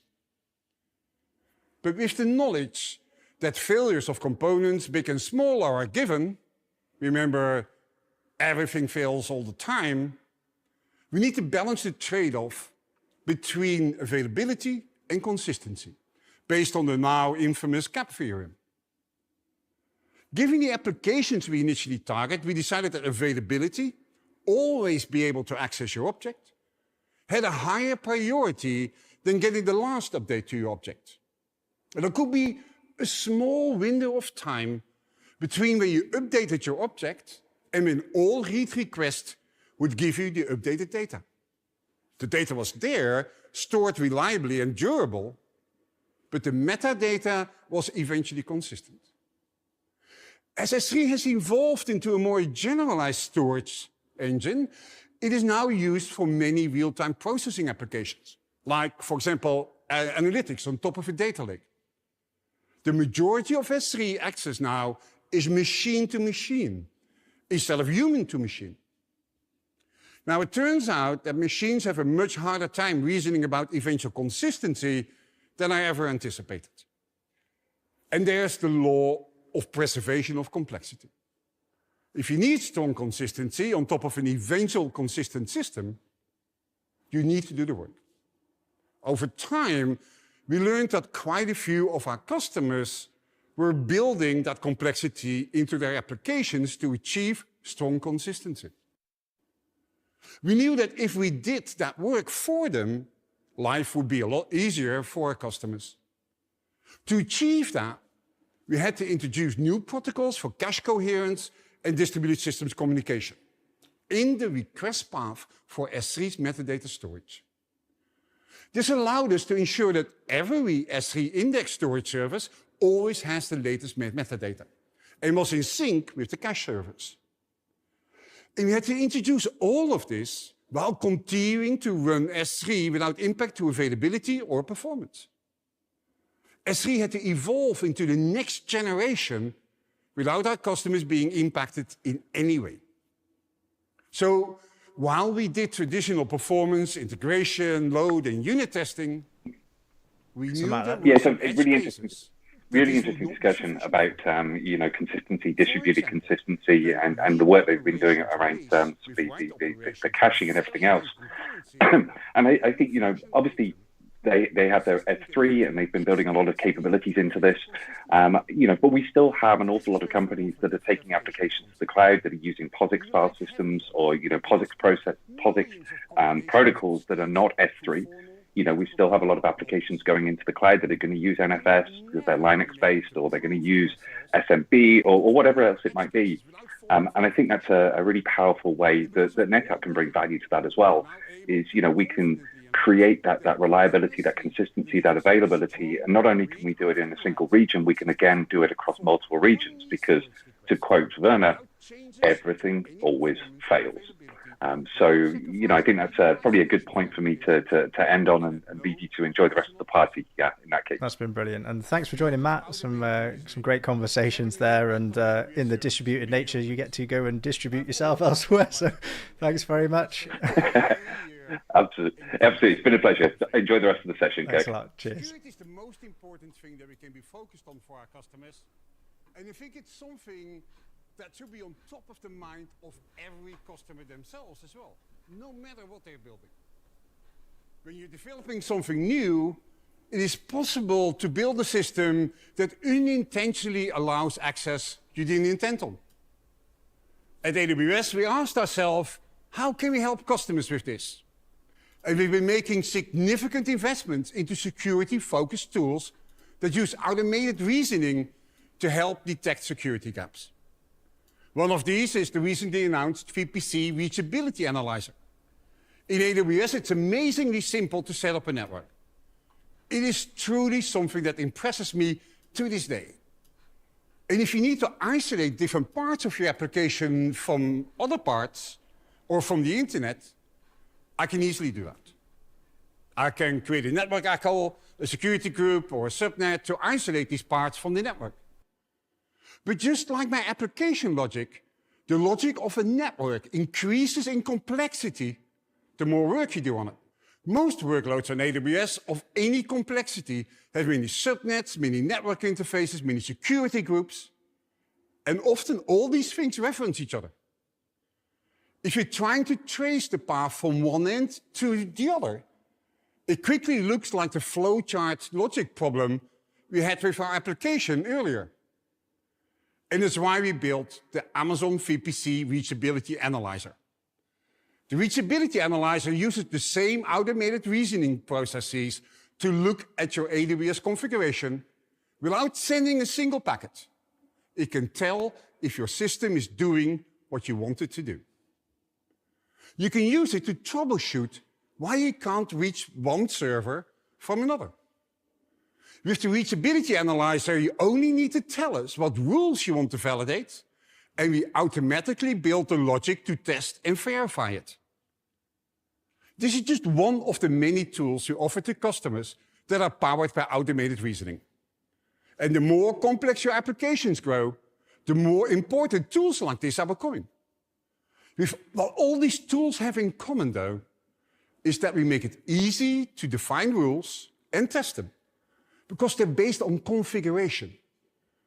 The S3 block public access feature allows you to configure bucket permissions as long as they don't provide unrestricted access to the internet. Our AWS IAM Access Analyzer validates that your IAM policies only allow what you intended. With automatic reasoning-powered tools, you tell us both what the rules or policies are, and then you tell us what you want to verify. All of this is powered by technology developed by the AWS Automatic Reasoning Group, a technology called Zelkova. Zelkova translates policy into precise mathematical language and then uses automated reasoning tools to check their properties. These tools include automatic reasoners called satisfiable modulo theories, SMT, which automatically prove or disprove formulas over constants, strings, regular expressions, dates, and IP addresses. Zelkova makes broad statements about all resource requests because it's based on mathematics and proves instead of heuristics, patterns, or simulation.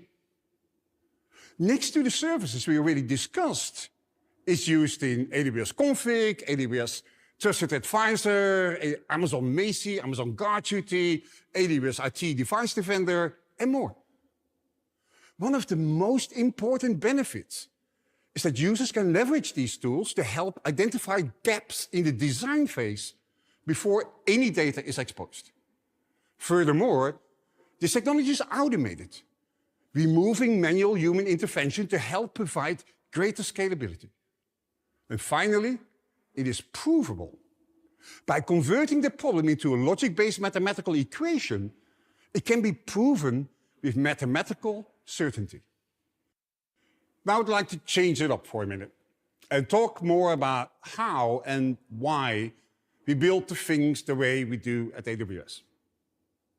At Amazon, we have a long history of allowing our engineers to pick the tools that work best for the problem at hand. We have a number of centralized supported languages and tools, but we do not force them on anyone.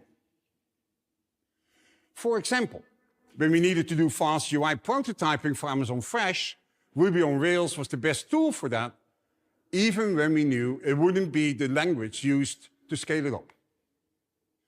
Mark Brooker gave a great talk at reInvent called Creating Technology Standards at Amazon, where he talks about the trade-offs between using what's familiar and safe, Java or C++, and what may be new and risky. He makes an important point here that's worth paying attention to. The time to develop software is relatively small compared to the time your software will be running and needs to be maintained. As such, when the team decided to develop the next generation of a load balancer in Rust, it was not about what was easy and comfortable, which would have been Java or C++, but what would be better for the long-term success of the system.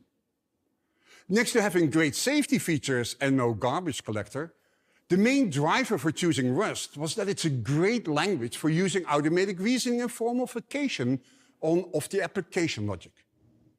We continue to improve our reasoning tools, and because of that, the team preferred to take the approach of learning a new language to build a foundation with the support of automated reasoning. This allowed them the benefit to prove that their code was doing exactly what they intended. And because of the ability to enable verification, Rust has become extremely popular within AWS, and more of our systems are written in Rust, especially those systems required to build dependable, secure services for our customers. Another area of dependability deals with usability. In essence, what if there are faults in your input data? How are you dealing with faults in general? The fault handling paths in your code are probably not frequently exercised. You know, Werner's mentioning So how some can we be sure good points that the here about application will continue faults, to be dependent durability, or dependable designing around regardless how AWS has some great Similar to tools, but automated doesn't reasoning, force them fault injection upon allows you to anyone discover really. these So, you know, they're there if you want to unknowable use them, and if not, unknowns. there's lots of other ways to do One it. way this is done with The application code. primary message being, for the big problems, prove it with mathematics first. If you can prove it with mathematics, you can do it. In a way that And I say again, the mathematical formulas that go Imagine a form into on your check website that every or an function API only that does detects its one data, intended thing. or So even a not, mobile you know, it's phone like application. code test would unit happen testing, but a if whole your new application scale. will send malformed data that causes errors? Phenomenal. Or I mean, what if this happened I maliciously? think, you know, is This it too exactly what late to happened learn in the something case in the remaining of Heartbeat a few years 2020? ago. The OpenSSL It's never too late. making assumptions You can always that learn during something a new. heartbeat I could do that request, for my code reviews. the It'd be server should fantastic. send exactly what was requested. This bug originally discovered by fuzz testing because the fuzzer made a malformed request and the offending function happily returned it. And because of things like this, we're using fuzzing extensively at AWS and use it to test both our APIs and our code itself. But even if your code is perfectly written, hardware fails, packets get dropped, and unexpected traffic spikes happen. Even well-built cloud applications today can depend on dozens of services and components all working together. And failures can happen at every level. To understand how your application will behave when these events happen, the best form of testing is chaos engineering. Now, this isn't a new idea and has been around for quite a while. Netflix popularized this concept many years ago. So Werner's going on about chaos engineering right now. I mean, chaos engineering means a lot of things to a lot of different people. In your experience, where have you seen it used well? What does it mean to you? Do you have any customers that are using it, right? I think that anyone operating at scale is going to be chaos engineering at this stage. I think the poster child for chaos engineering would have been Netflix with the various with the army, their monkey army that they had doing various pieces of damage to their infrastructure and seeing how things would recover.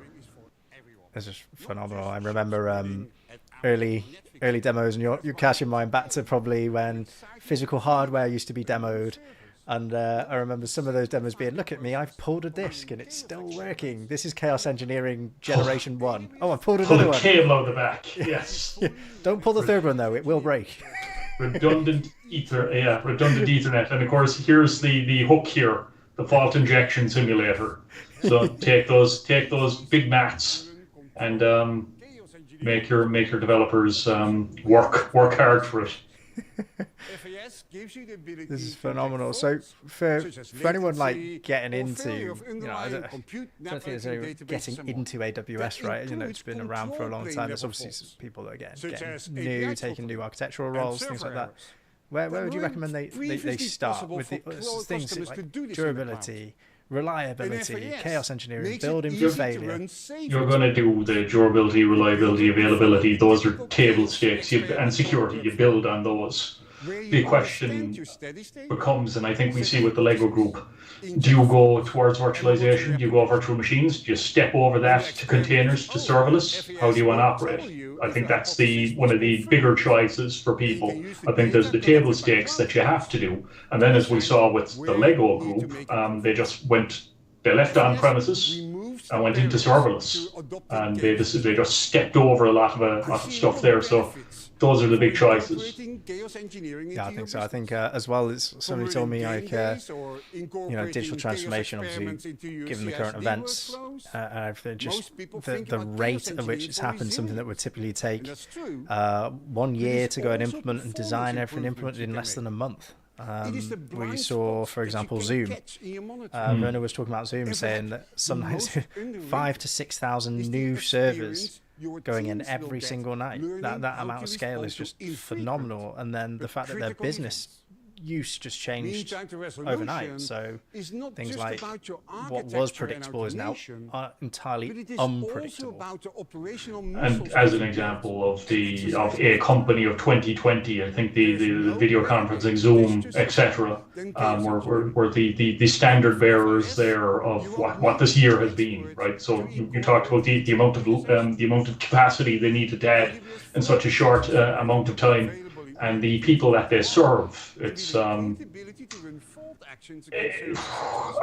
it's how many people are building $200 million data centers anymore to pack them full of servers. Phenomenal. It's just unbelievable when you think of actually what is going on. We do think cloud and everything, but physically what is going on with those data centers, the amount of resilience, everything on there is just at a whole nother level. So let's see where Werner's going now. And again, I think there's a few bets on what the T-shirt challenge was going to be. When we talked about the history of as we wander around the sugar factory, systems theory, that's right. A related field of that is systems control theory. It has been crucial in building many dependable industrial and other systems. The most important pioneer in this field was Professor Rudolf Kalman. In 1960, he defined concepts such as whether a system was controllable and observable, or actually unobservable. To be observable is something we know as software engineers all too well. How can you infer the internal state of a system from its outputs? These can be functional outputs like voltage and amperage of the turbines, or non-functional output like the turbine temperature sensors or rotation speed measurements. And this is what we try to achieve with the observability property of a dependable system. How can we infer the internal state of our digital systems from its outputs? And just on that note, so Werner raises a really important point around observability and measurement and all that sort of thing. And again, just to really go back to the announcement about AWS Outposts, where Spot, specifically Ocean, is there that can do all of that right sizing, the observability, making sure your costs are right in real time. And something that I understand as well that people struggle with is using sort of on-demand, reserved, or spot instances, trying to put an SLA across those when those instances, you know, if it says, right, okay, it's going to be unscheduled now, it's unprovisioned because somebody else is coming for a request for a reserved instances or whatever it is. Trying to put that SLA is something that people have struggled with. So for me, seeing the spot piece about observability, giving that insight into what you need, when you need it, and then putting an SLA across the top, making use of those lower cost components. I think that's something exciting, especially where you can start seeing using that not just only natively in AWS, but also on the Outposts piece as well. Relatively speaking, there wasn't a lot they could monitor. The generators were the most important thing, which is why all the dashboards were there. The equipment that was processing the beats was all managed by people who worked with it day in and day out, and could tell when it wasn't cutting as well as it had before, or if it started to hum in a different way. A factory like this is a living, breathing thing. And when your workers spend literally all day here, they know when something is not right, and when it's going to break before it does. It's a bit like the experienced car mechanic that just needs to listen to your engine to tell you the crankshaft is about to go out. He has a pair of magnificent sensors, of course, and a lot of experience how to interpret output and thus its internal state. However, if there is a car he hasn't seen before, or a problem sound that he has never heard, his experience doesn't help that much. But in our world, what happens when everything is automated and you're not working with the same equipment day in and day out? Or when your ears and eyes are not sufficient? Classical monitoring deals with two questions. What is broken and why is it broken?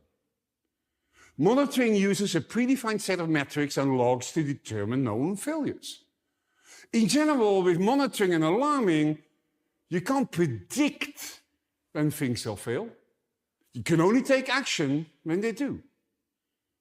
And it's why we used to call people who monitor these systems operators and not engineers. The generators here at Sugar City are extremely complex. It is unlikely that the operator of the dashboard knew how to repair it when something went wrong. But they did know when to sound the alarm and gauges moved to where they weren't supposed to go. As systems continue to increase in complexity, it is impossible to put every important metric for that system on a single dashboard that the user watches. Think about everything that goes into a modern application. There are metrics for the servers, containers, and functions that you're managing. Your application has counters and logs for all the work it's doing. You may have anywhere from thousands to millions of customers, all which have data about what they're doing and how they're interacting with your application. It is impossible to put all of this on a dashboard that a human watches to define alerts for each of these metrics to tell you when they're going out of spec. At Amazon, we've been on a 25-year journey to improve the processes of managing our systems. And we've long left the notion that just monitoring was sufficient to manage our systems.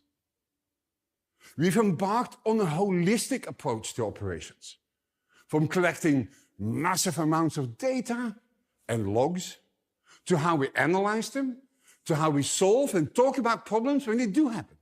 And this is what observability is all about. How can we make sure we have the data, the tools, and the mechanisms to quickly resolve problems in a fundamental way? How can we, without reaching into the system, infer its internal state from the data that we have? At Amazon, our most important drivers have always been customer-centric. Find and resolve problems before they impact customers. Understand the impact on your customers when you couldn't prevent it. And fix the problem so that it never happens again.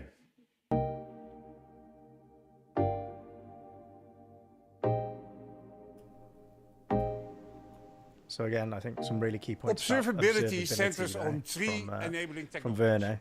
I mean, anything that comes top of mind that your customers are asking for right now around observability, the tool sets that they're using in this across AWS right now?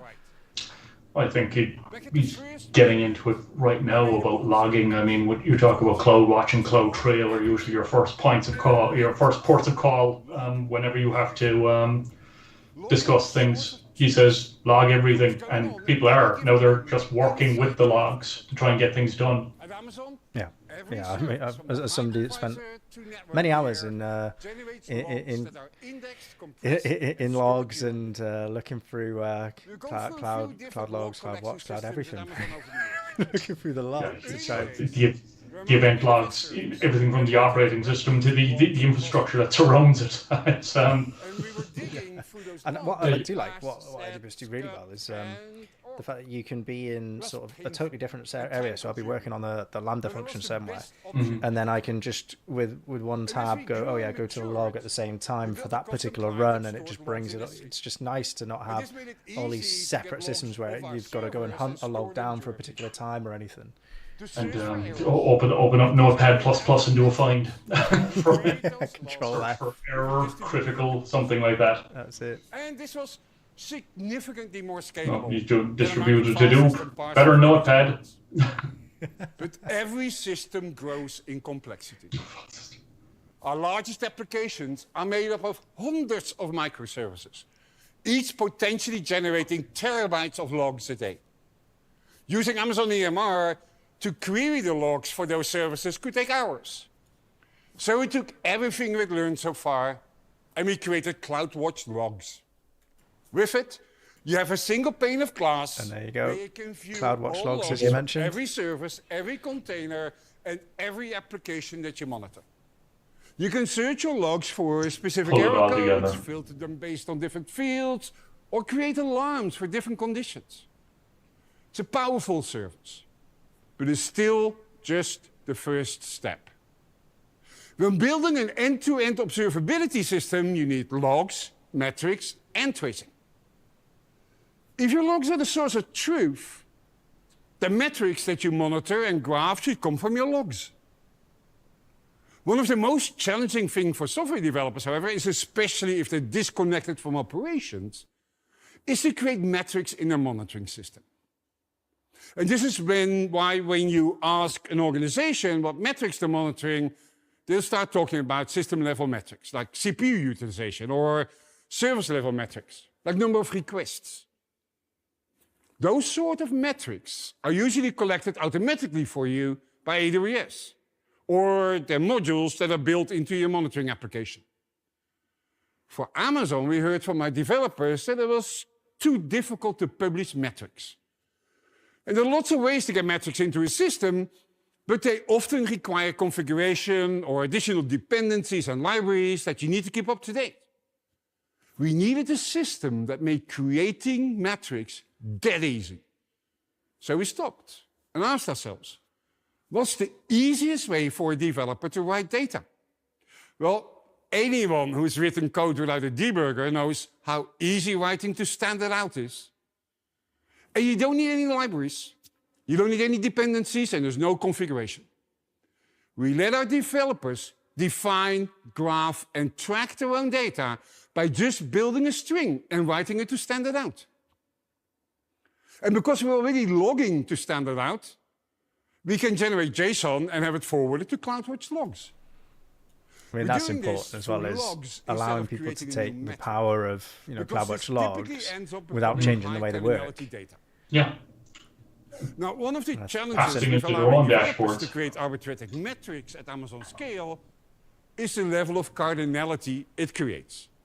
Now, cardinality sounds like a complex topic, but it's actually relatively simple. The total number of unique entries in your data, the higher the cardinality is. Now, let me show you an example. If you're familiar with time series databases, this might sound familiar. Each event has one or more dimensions associated with it.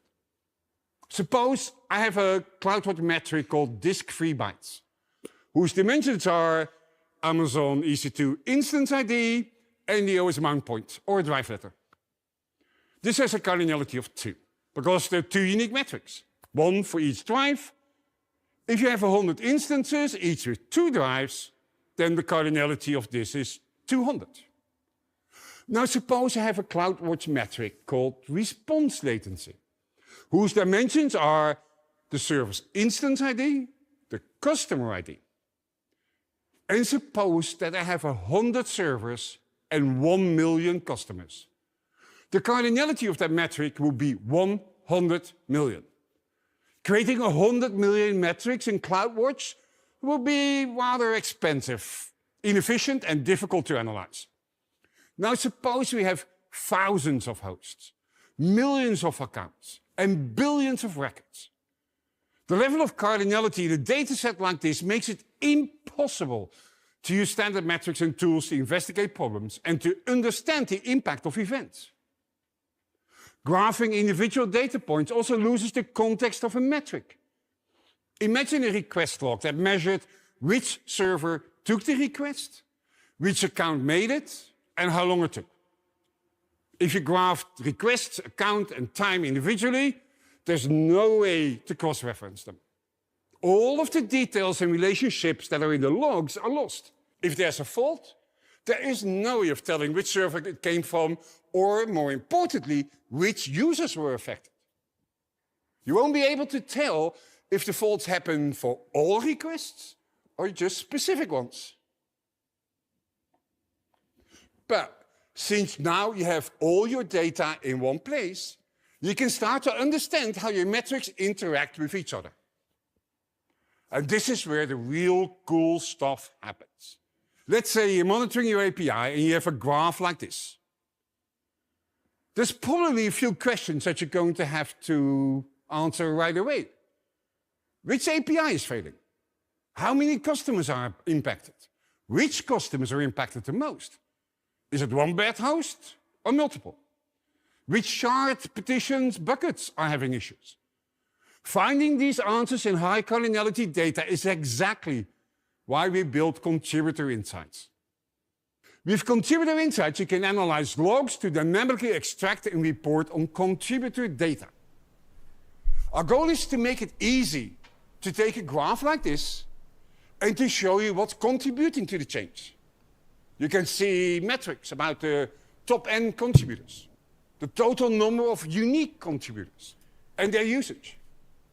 For example, can you find bad hosts? Into identify the heaviest network use, or find the URLs that generate the most errors. And because your metrics are related, we can graph and report on metrics. This conversation goes. Now let's take our API faults example and show you how Contributor Insights lets you find out what the problem is. Let's start with a series of logs. And I mean, it probably happens to some extent, right? So I'm totally assuming here. I need to go and do my homework, but AWS Outposts on the edge, I'm sure that the logs will come back to the central location, right? Using CloudWatch alarms, Off the top of my head, I'm not sure about that. Possible, probable. I would say it was probable, but again, check the documentation. Rules that we have already defined. First, we can look at the rule that shows top 5 failures by request type. So it doesn't look like the problem is specific to any API. Now what if you fail it? Look at it by host. So host A has the failure. Let's say we fix it and want to know which customers were most impacted. Metrics can be exported, CSV or you can build whatever or something rules like that. They can be analyzed which metric is contributing to the behavior of your application. So again, using your own systems. If you needed to reference these regularly, you could generate persistent graphs from these rules. There's plenty of people who build dashboards on top of dashboards because what they need to know about is going to be substantially different to operate their business than what's happening in the underlying infrastructure. For example, with DynamoDB rules, you can quickly determine which items or partition keys are the cause of any throttling that is happening in your database. Right, it's brilliant because now with contributor you've got the ability to go right down to actual individual lines of code of what I think in the ML one I saw, we can analyze what your most expensive line of code is. You know, that's a statement and a half, and this kind of links into that from the logs perspective to see where your bottlenecks are. DevOps Guru takes the expertise that we've built from operating infrastructure and detecting failures over the last 20 years into a service. It uses machine learning to identify potential issues inside of your account and also provide links to recommended fixes. So going to the DevOps Guru available piece, through the console. You know, could you summarize that for anyone that's not really kept up to date with the keynotes?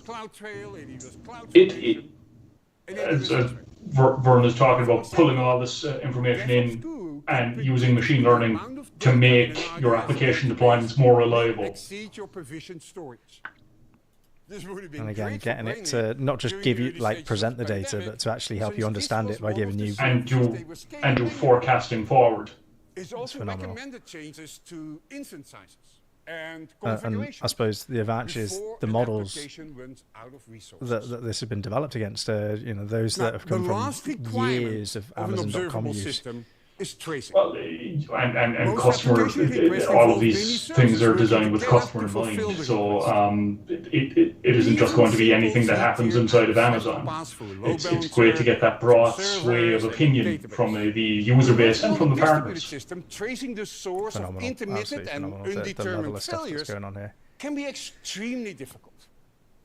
And this can be mitigated by the use of a request ID that's passed through every layer of your stack.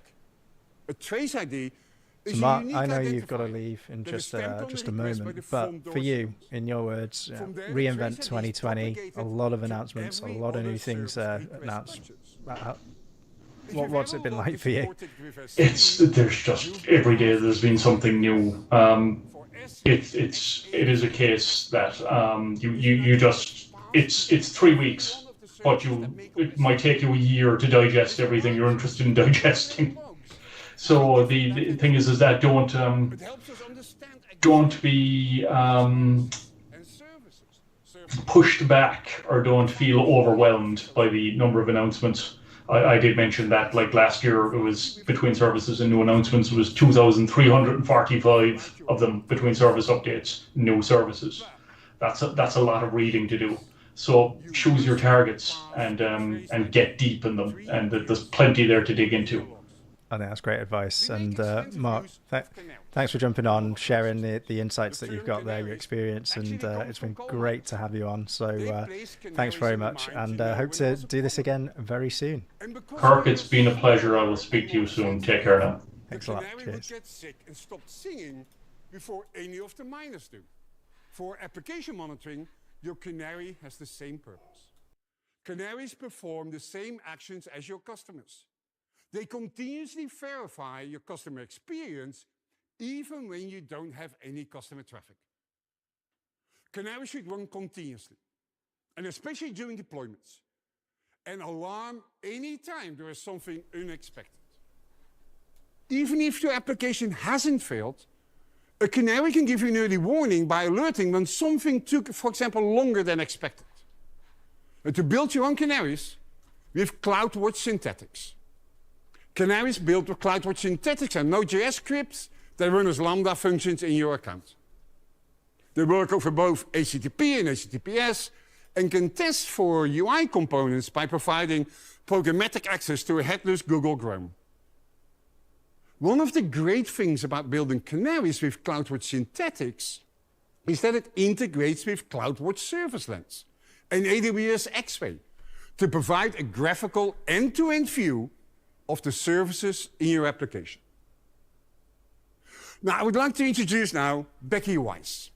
She's a senior principal engineer who worked on many of our systems, including AWS IAM, Amazon VPC, and Lambda. Becky is one of the many experts we have on monitoring. She has some insights into how Amazon engineers think about data and why it's unique. Thank you, Werner, and welcome to all you reInvent attendees. My name's Becky Weiss. I'm an engineer at AWS, or as we like to call it here, a service owner. And it's my honor to give you the AWS service owner's perspective on this topic of monitoring and observability. Now, if you've ever read anything about how Amazon does business, you know that a principle sitting in the middle of everything we do is customer obsession. And that principle doesn't stop at our product roadmap. Rather, it extends into every aspect of how we operate our services. And yes, maybe even especially, how we think about the eventuality of failure. Everything fails eventually. You know that. You design in a way that expects it. And for me and for the many talented operators that I get to work with at AWS, the name of the game is whether we can see these signals of impending failure before our customers actually experience failure. So how do we do that? Well, we've got our logging system, we got our graphs, we got our dashboards, we got great tools, we continually invest heavily in those tools. We're never done. And you might be expecting me to say next that it's all automated. And maybe it'll surprise you to hear this from an AWS engineer. But automation is necessary, but not completely sufficient for operational excellence. Don't get me wrong, automation does play a large role and we rely on it heavily. So what's the rest of it? Mindset and experience. The good old-fashioned practice of a human brain doing what the human brain does, looking for patterns and being curious about what it sees. We train our operators to be optimistic pessimists. They're optimistic about the business and the ever-expanding universe of possibilities it creates for our customers. But we're pessimistic and curious when it comes to operational health. For a couple minutes, we're going to have a little bit of fun. I'm going to take you into the human side of all of these things that we measure, plot, and chart. I'm going to show you graphs like the ones we see, take you through what we think about them and the questions we ask. And to do that, I'm going to take you through 3 contrived scenarios. These aren't real graphs. I actually drew them by hand, but they're similar to the ones we see, and I'm going to take you inside our brains as we look at them. Here's our first fake graph. Well, we're privileged here at AWS to get to work with a lot of graphs shaped like this one. I hope you are too in your business, because this graph shows more volume over time. That's great. That's business success. That's what we're all after. All right. Now I'm going to show you a different graph for the same service. This graph is measuring something where more of it, a higher value, is worse. Could be latency, could be other things that negatively correlate with your customer experience, like maybe how long it takes to complete a workflow or process a chunk of data. So what do I see here? Well, I see that as my business grows over time, this metric's growing too, and that's bad. And not only that, but it's getting more variable, and that's bad too. So now I can't tell you exactly what's going wrong here, like it's fake. I literally can't tell you that. But at AWS, based on our experience at scale, I could almost guarantee you from a graph like this that we're approaching some kind of constraint, a limit, contended resource, maybe a new pattern that we didn't know about before. Again, it's and we might even be starting to bump our heads on it. Even if from a customer's perspective, things are still mostly fine. So we are always actively looking for shapes like this on our dashboards, because sometimes these things do take quite a bit of work to find and fix, and we make those investments. Okay, here's our second graph. So we follow best practices. Our service runs canaries that automate end-to-end scenarios that ensure they're working. Yours should too. We talked a little bit before about CloudWatch Synthetics as a great tool to help you do this. So we have a graph of failures, and looks like we failed a run. So you review it, maybe even know why. Like maybe you knew that a direct dependency of yours was having a problem during that minute. But again, let's look at it through that mindset of that curious optimist pessimist. There is a lot of empty space in this picture. So I know what happened during that 1 minute. My canary failed is what happened. But what about all that other time? Well, I don't know. Could be good news, could be bad news. No news could be good news because it didn't fail. Could also be bad news because maybe the canary couldn't even run for some reason. I don't know. And we don't like not knowing. So if we see a graph like that and it's something we monitor and care about, we want this graph instead. We want that canary posting a 0 value when it runs and succeeds because then we know that no news is bad news. So we can take action. Yeah, that's right. Okay, final example. I'll show you a little bit of good news. This one looks good, right? I'm measuring my latencies in percentiles. I've got your 99th percentile here. I've set an alarm threshold that's meaningful to me and my customers, and pretty good. Yeah, great job. And you know what we would do with a graph like this? We'd lower the threshold. Why did we lower that threshold? Well, because typically the original threshold, we would have put some thought into it. We would have set it well within the bounds of what we've determined to be an acceptable customer experience. So our customers were fine with anything under that original line. But once again, a lot can happen under that line. The graph could go like this. And even if our customers wouldn't have been affected, it's a signal for us curious pessimists that something changed. Well, it's we want to know what also a that signal is. that Maybe do something even with about your it. best There's a new constraint being planning, quietly you might not have right-sized, for example. Okay, now you all that might have just looked like obvious common much sense. bigger You know what VM it than you is. ever needed. But So the reality is when you go around again, and to you really look go at the back various to make sure you're approaches to right-sizing operations not out just there in the world, VMs it's a but wide containers range. as well, and Everybody's got their metrics around looking at latency and the service solutions quality that are out and there, great like tools. What about Spot your Ocean. mindset? Are you measuring the Or, things your customers care about?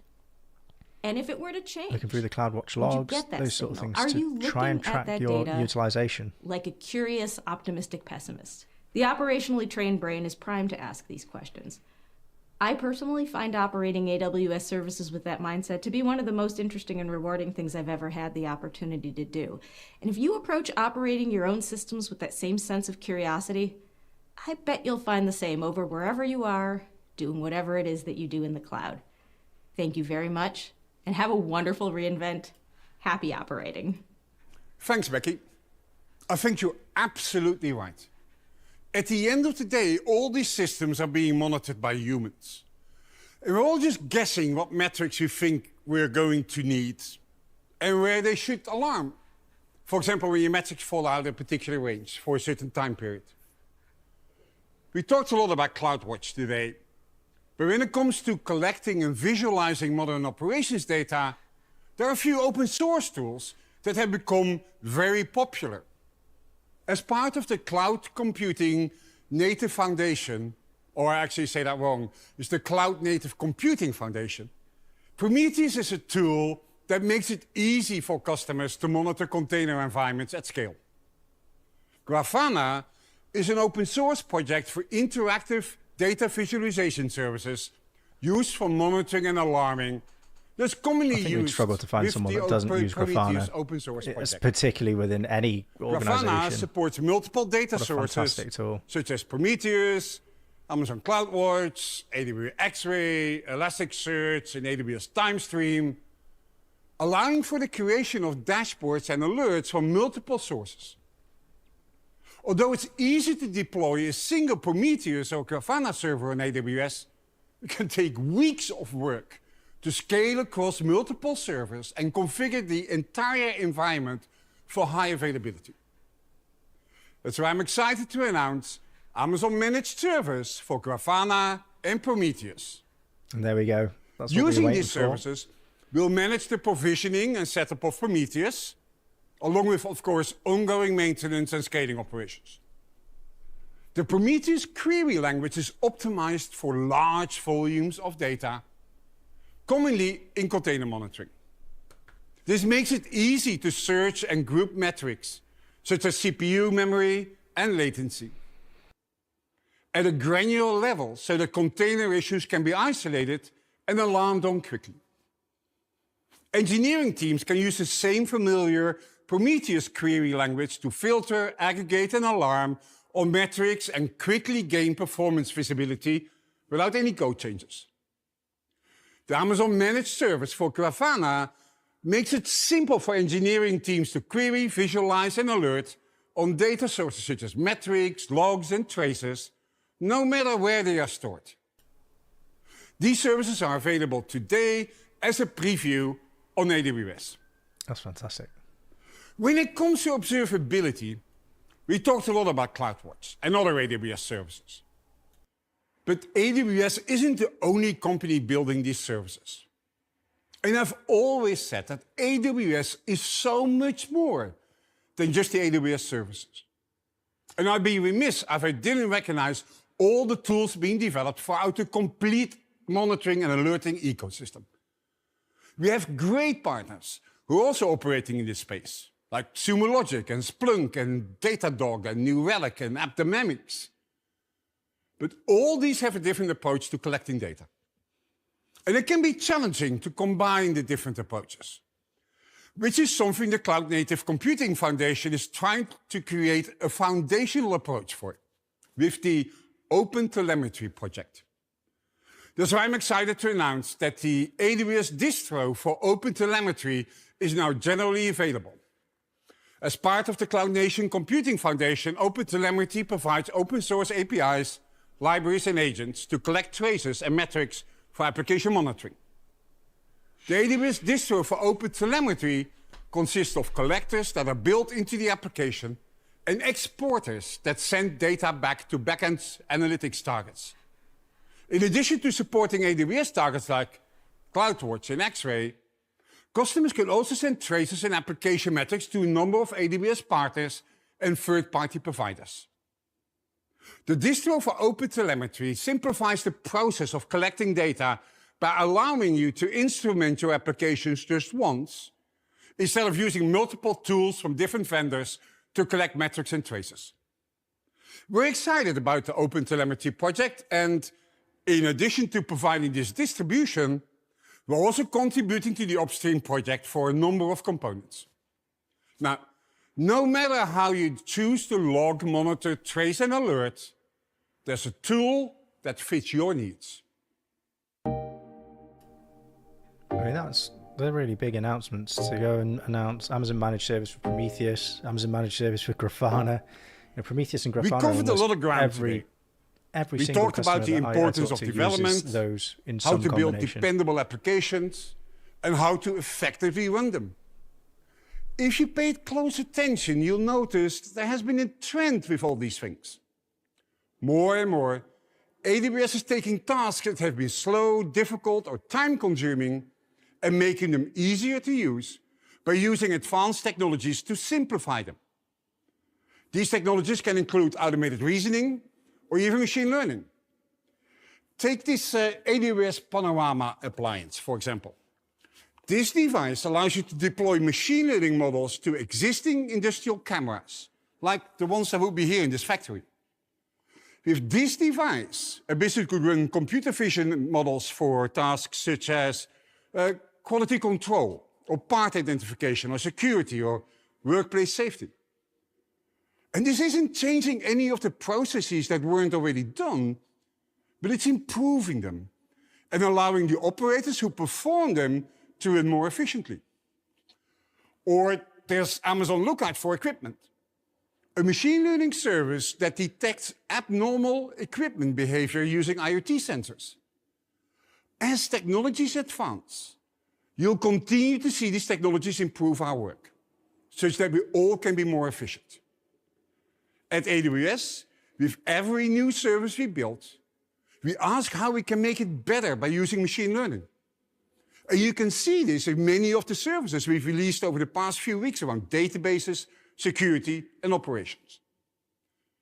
These aren't machine learning services, but they're services enhanced by machine learning.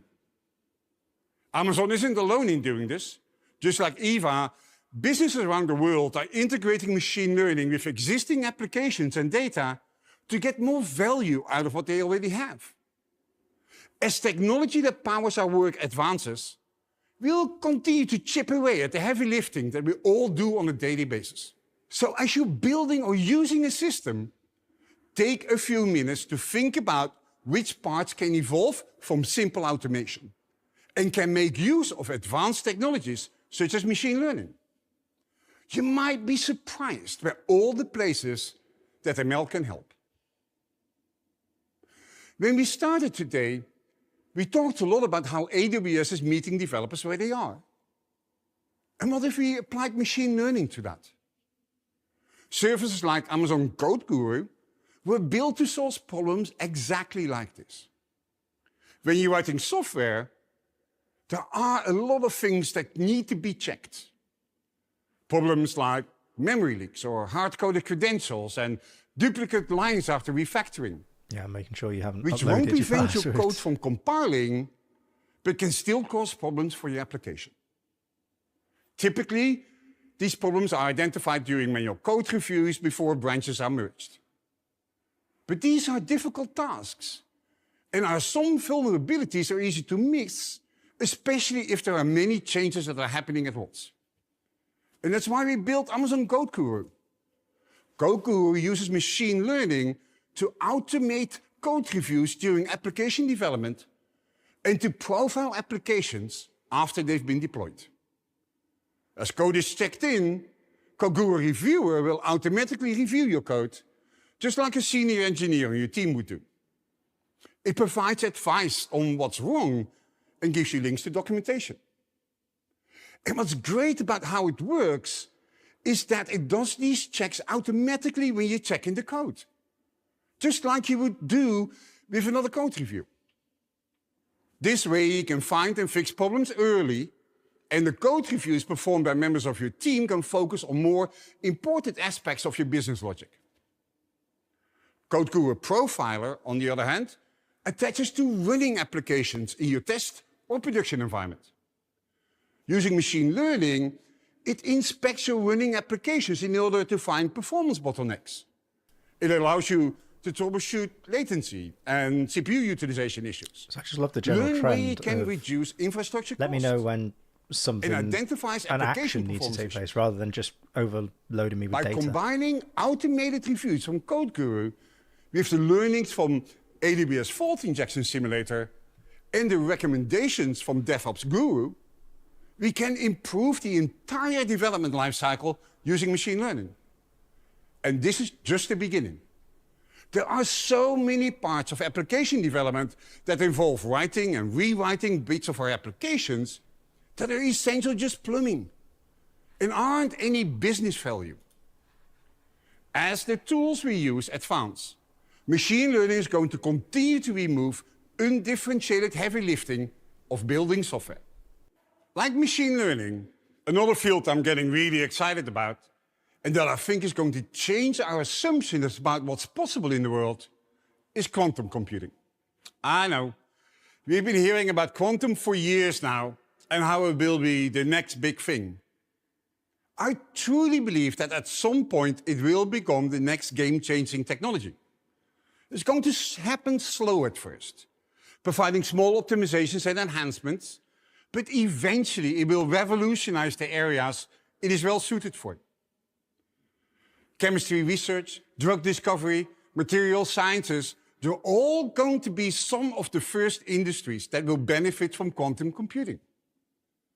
Just like GPUs have changed the field of machine learning, I believe that quantum processors will eventually do the same for many of these scientific fields. AWS is investing heavily in quantum. Our Quantum Solutions Lab connects experts with organizations to build internal expertise and strategies required to run quantum workloads. The AWS Center for Quantum Computing is a partnership with Caltech, where we are researching quantum computing algorithms and hardware. Just last week, our scientists published a new research paper showing a theoretical quantum computing system with groundbreaking improvements in error correction. We also launched Amazon Braket, which democratizes access to quantum resources from a number of providers. And this is where the power of the cloud really shines. A popular use case of Braket is for developers to learn to evaluate if quantum could enhance their workloads as it advances. I think that's historically the powerful feature. You'd have to here wait is, for technology like this to leave the research phase. You'd have to buy something, stand it up, manage it, scale up, and purchased at enormous cost.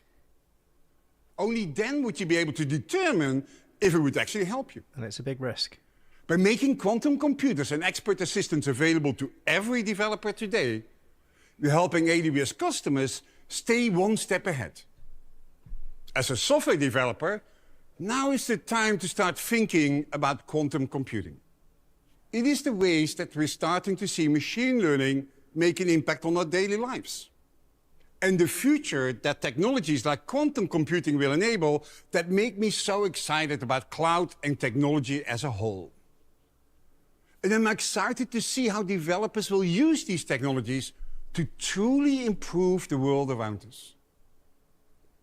I want to thank you all for spending time with me today as we explore this amazing space for my favorite city.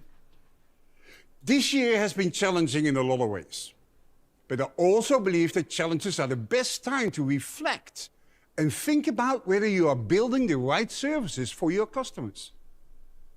We've talked about how AWS is meeting developers where they are, and that's because you are our customers. As you develop your applications, think about what you can do to meet your customers where they are.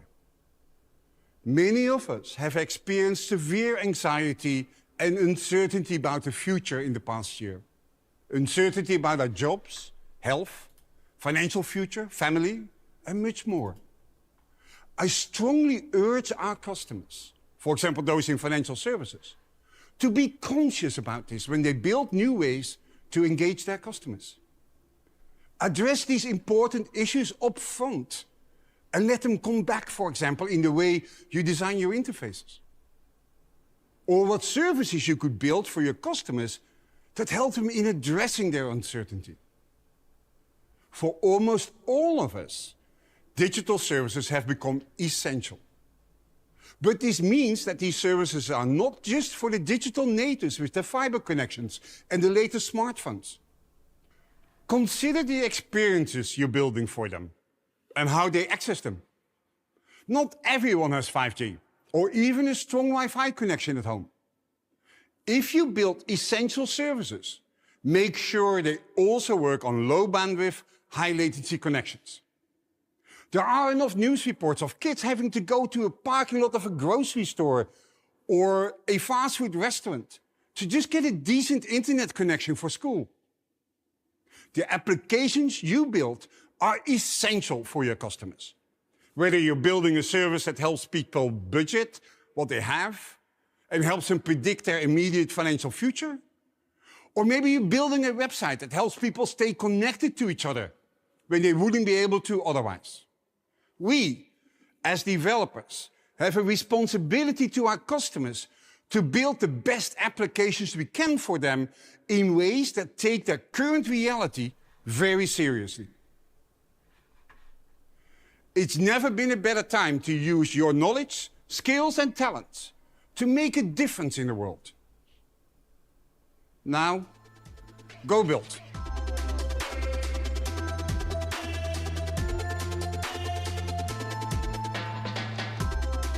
I love that. Honestly, some real powerful messages there, and Werner just obviously rounding up what's been 3 weeks of AWS reInvent. Just a phenomenal amount of announcements and innovation coming out of AWS. Just to round off a few that we've gone through here, and big thanks to Mark, Grant, and Matt for jumping on with me on this mammoth of a stream today. Everything from the Panorama appliance, so making cameras even smarter, monitoring and observability, and the announcement of 2 new services that we saw, which were the managed service for Grafana and also Prometheus. Very popular tools within all the users that I know from across all industries. We heard from Becky Weiss as well, who was just great at presenting around monitoring production services and making sure that you're a key thing around automation isn't necessary in terms of all the time. You have to have that pessimistic curiosity as well, the human touch of having that mindset and experience within the team to be able to ask the questions of, is this right? Should it be done a different way? That sort of thing as well. So that was quite powerful as well. And obviously, a few key things. So cardinality has absolutely nothing to do with birds. Observability has three main components. So your logging, monitoring, and tracing. We heard loads about canaries. Monitoring production services at Amazon as well. There's so actually some really good books that are published with that as well. But also the key point from Werner here is monitoring is not observability. You know, all this data tells you how things are working, but without that, we actually look at reaching into a system and try to infer its state. And that was the big thing there. So yes, metrics, logging, and tracing are key pillars in that space.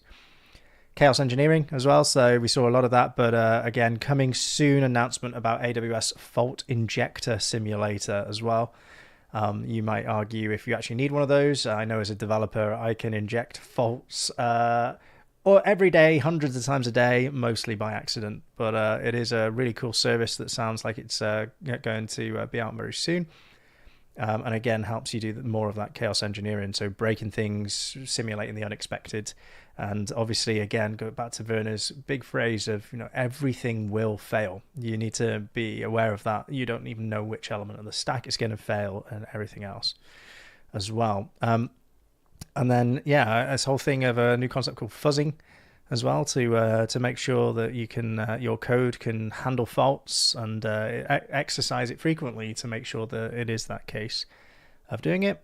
Make sure you encrypt everything. Majority of S3 access is now machine to machine. A lot around factories and a great sort of Lego architecture framework case study there to show how you can drive some really good internal standards from utilizing chaos engineering to actually go and verify that resilience before any operational incidents. Other things as well is making sure that each layer scales automatically and independently as well. So making sure that even different parts of the app, we heard about Zoom, for example, knowing that scheduling was actually increasing in the way it was utilized more so than video streaming certain elements, and how even at the largest areas of their growth, it was 500, 600, 6,000, 5,000, 6,000 servers a night worth of growth. And Matt raised a really cool point actually about, well, if we look into those, were they actually necessary? Could we have used a monitor like Spot or something like that to actually go and right size these and make sure the containers and all of that growth was predicted ahead of time? Or you could react to it with all the information to go and justify that level of purchase quite quickly.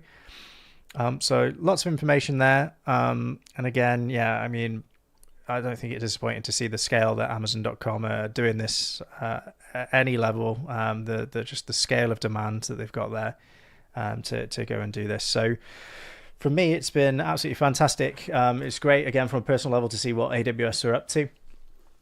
To refresh my memory, now to spend the next sort of 3 or 4 weeks getting my head around really what a lot of these mean for myself and my customers on a day-to-day basis. It's just been so many announcements. So absolutely thank everyone for joining the stream. And if you liked it, hit like, share, tell people about this. And we look to do this more often to watch, learn, and discuss with some of the leading industry experts across all major events. So from me, good night, good morning, wherever you are. Thanks very much for watching, and I'll see you very soon.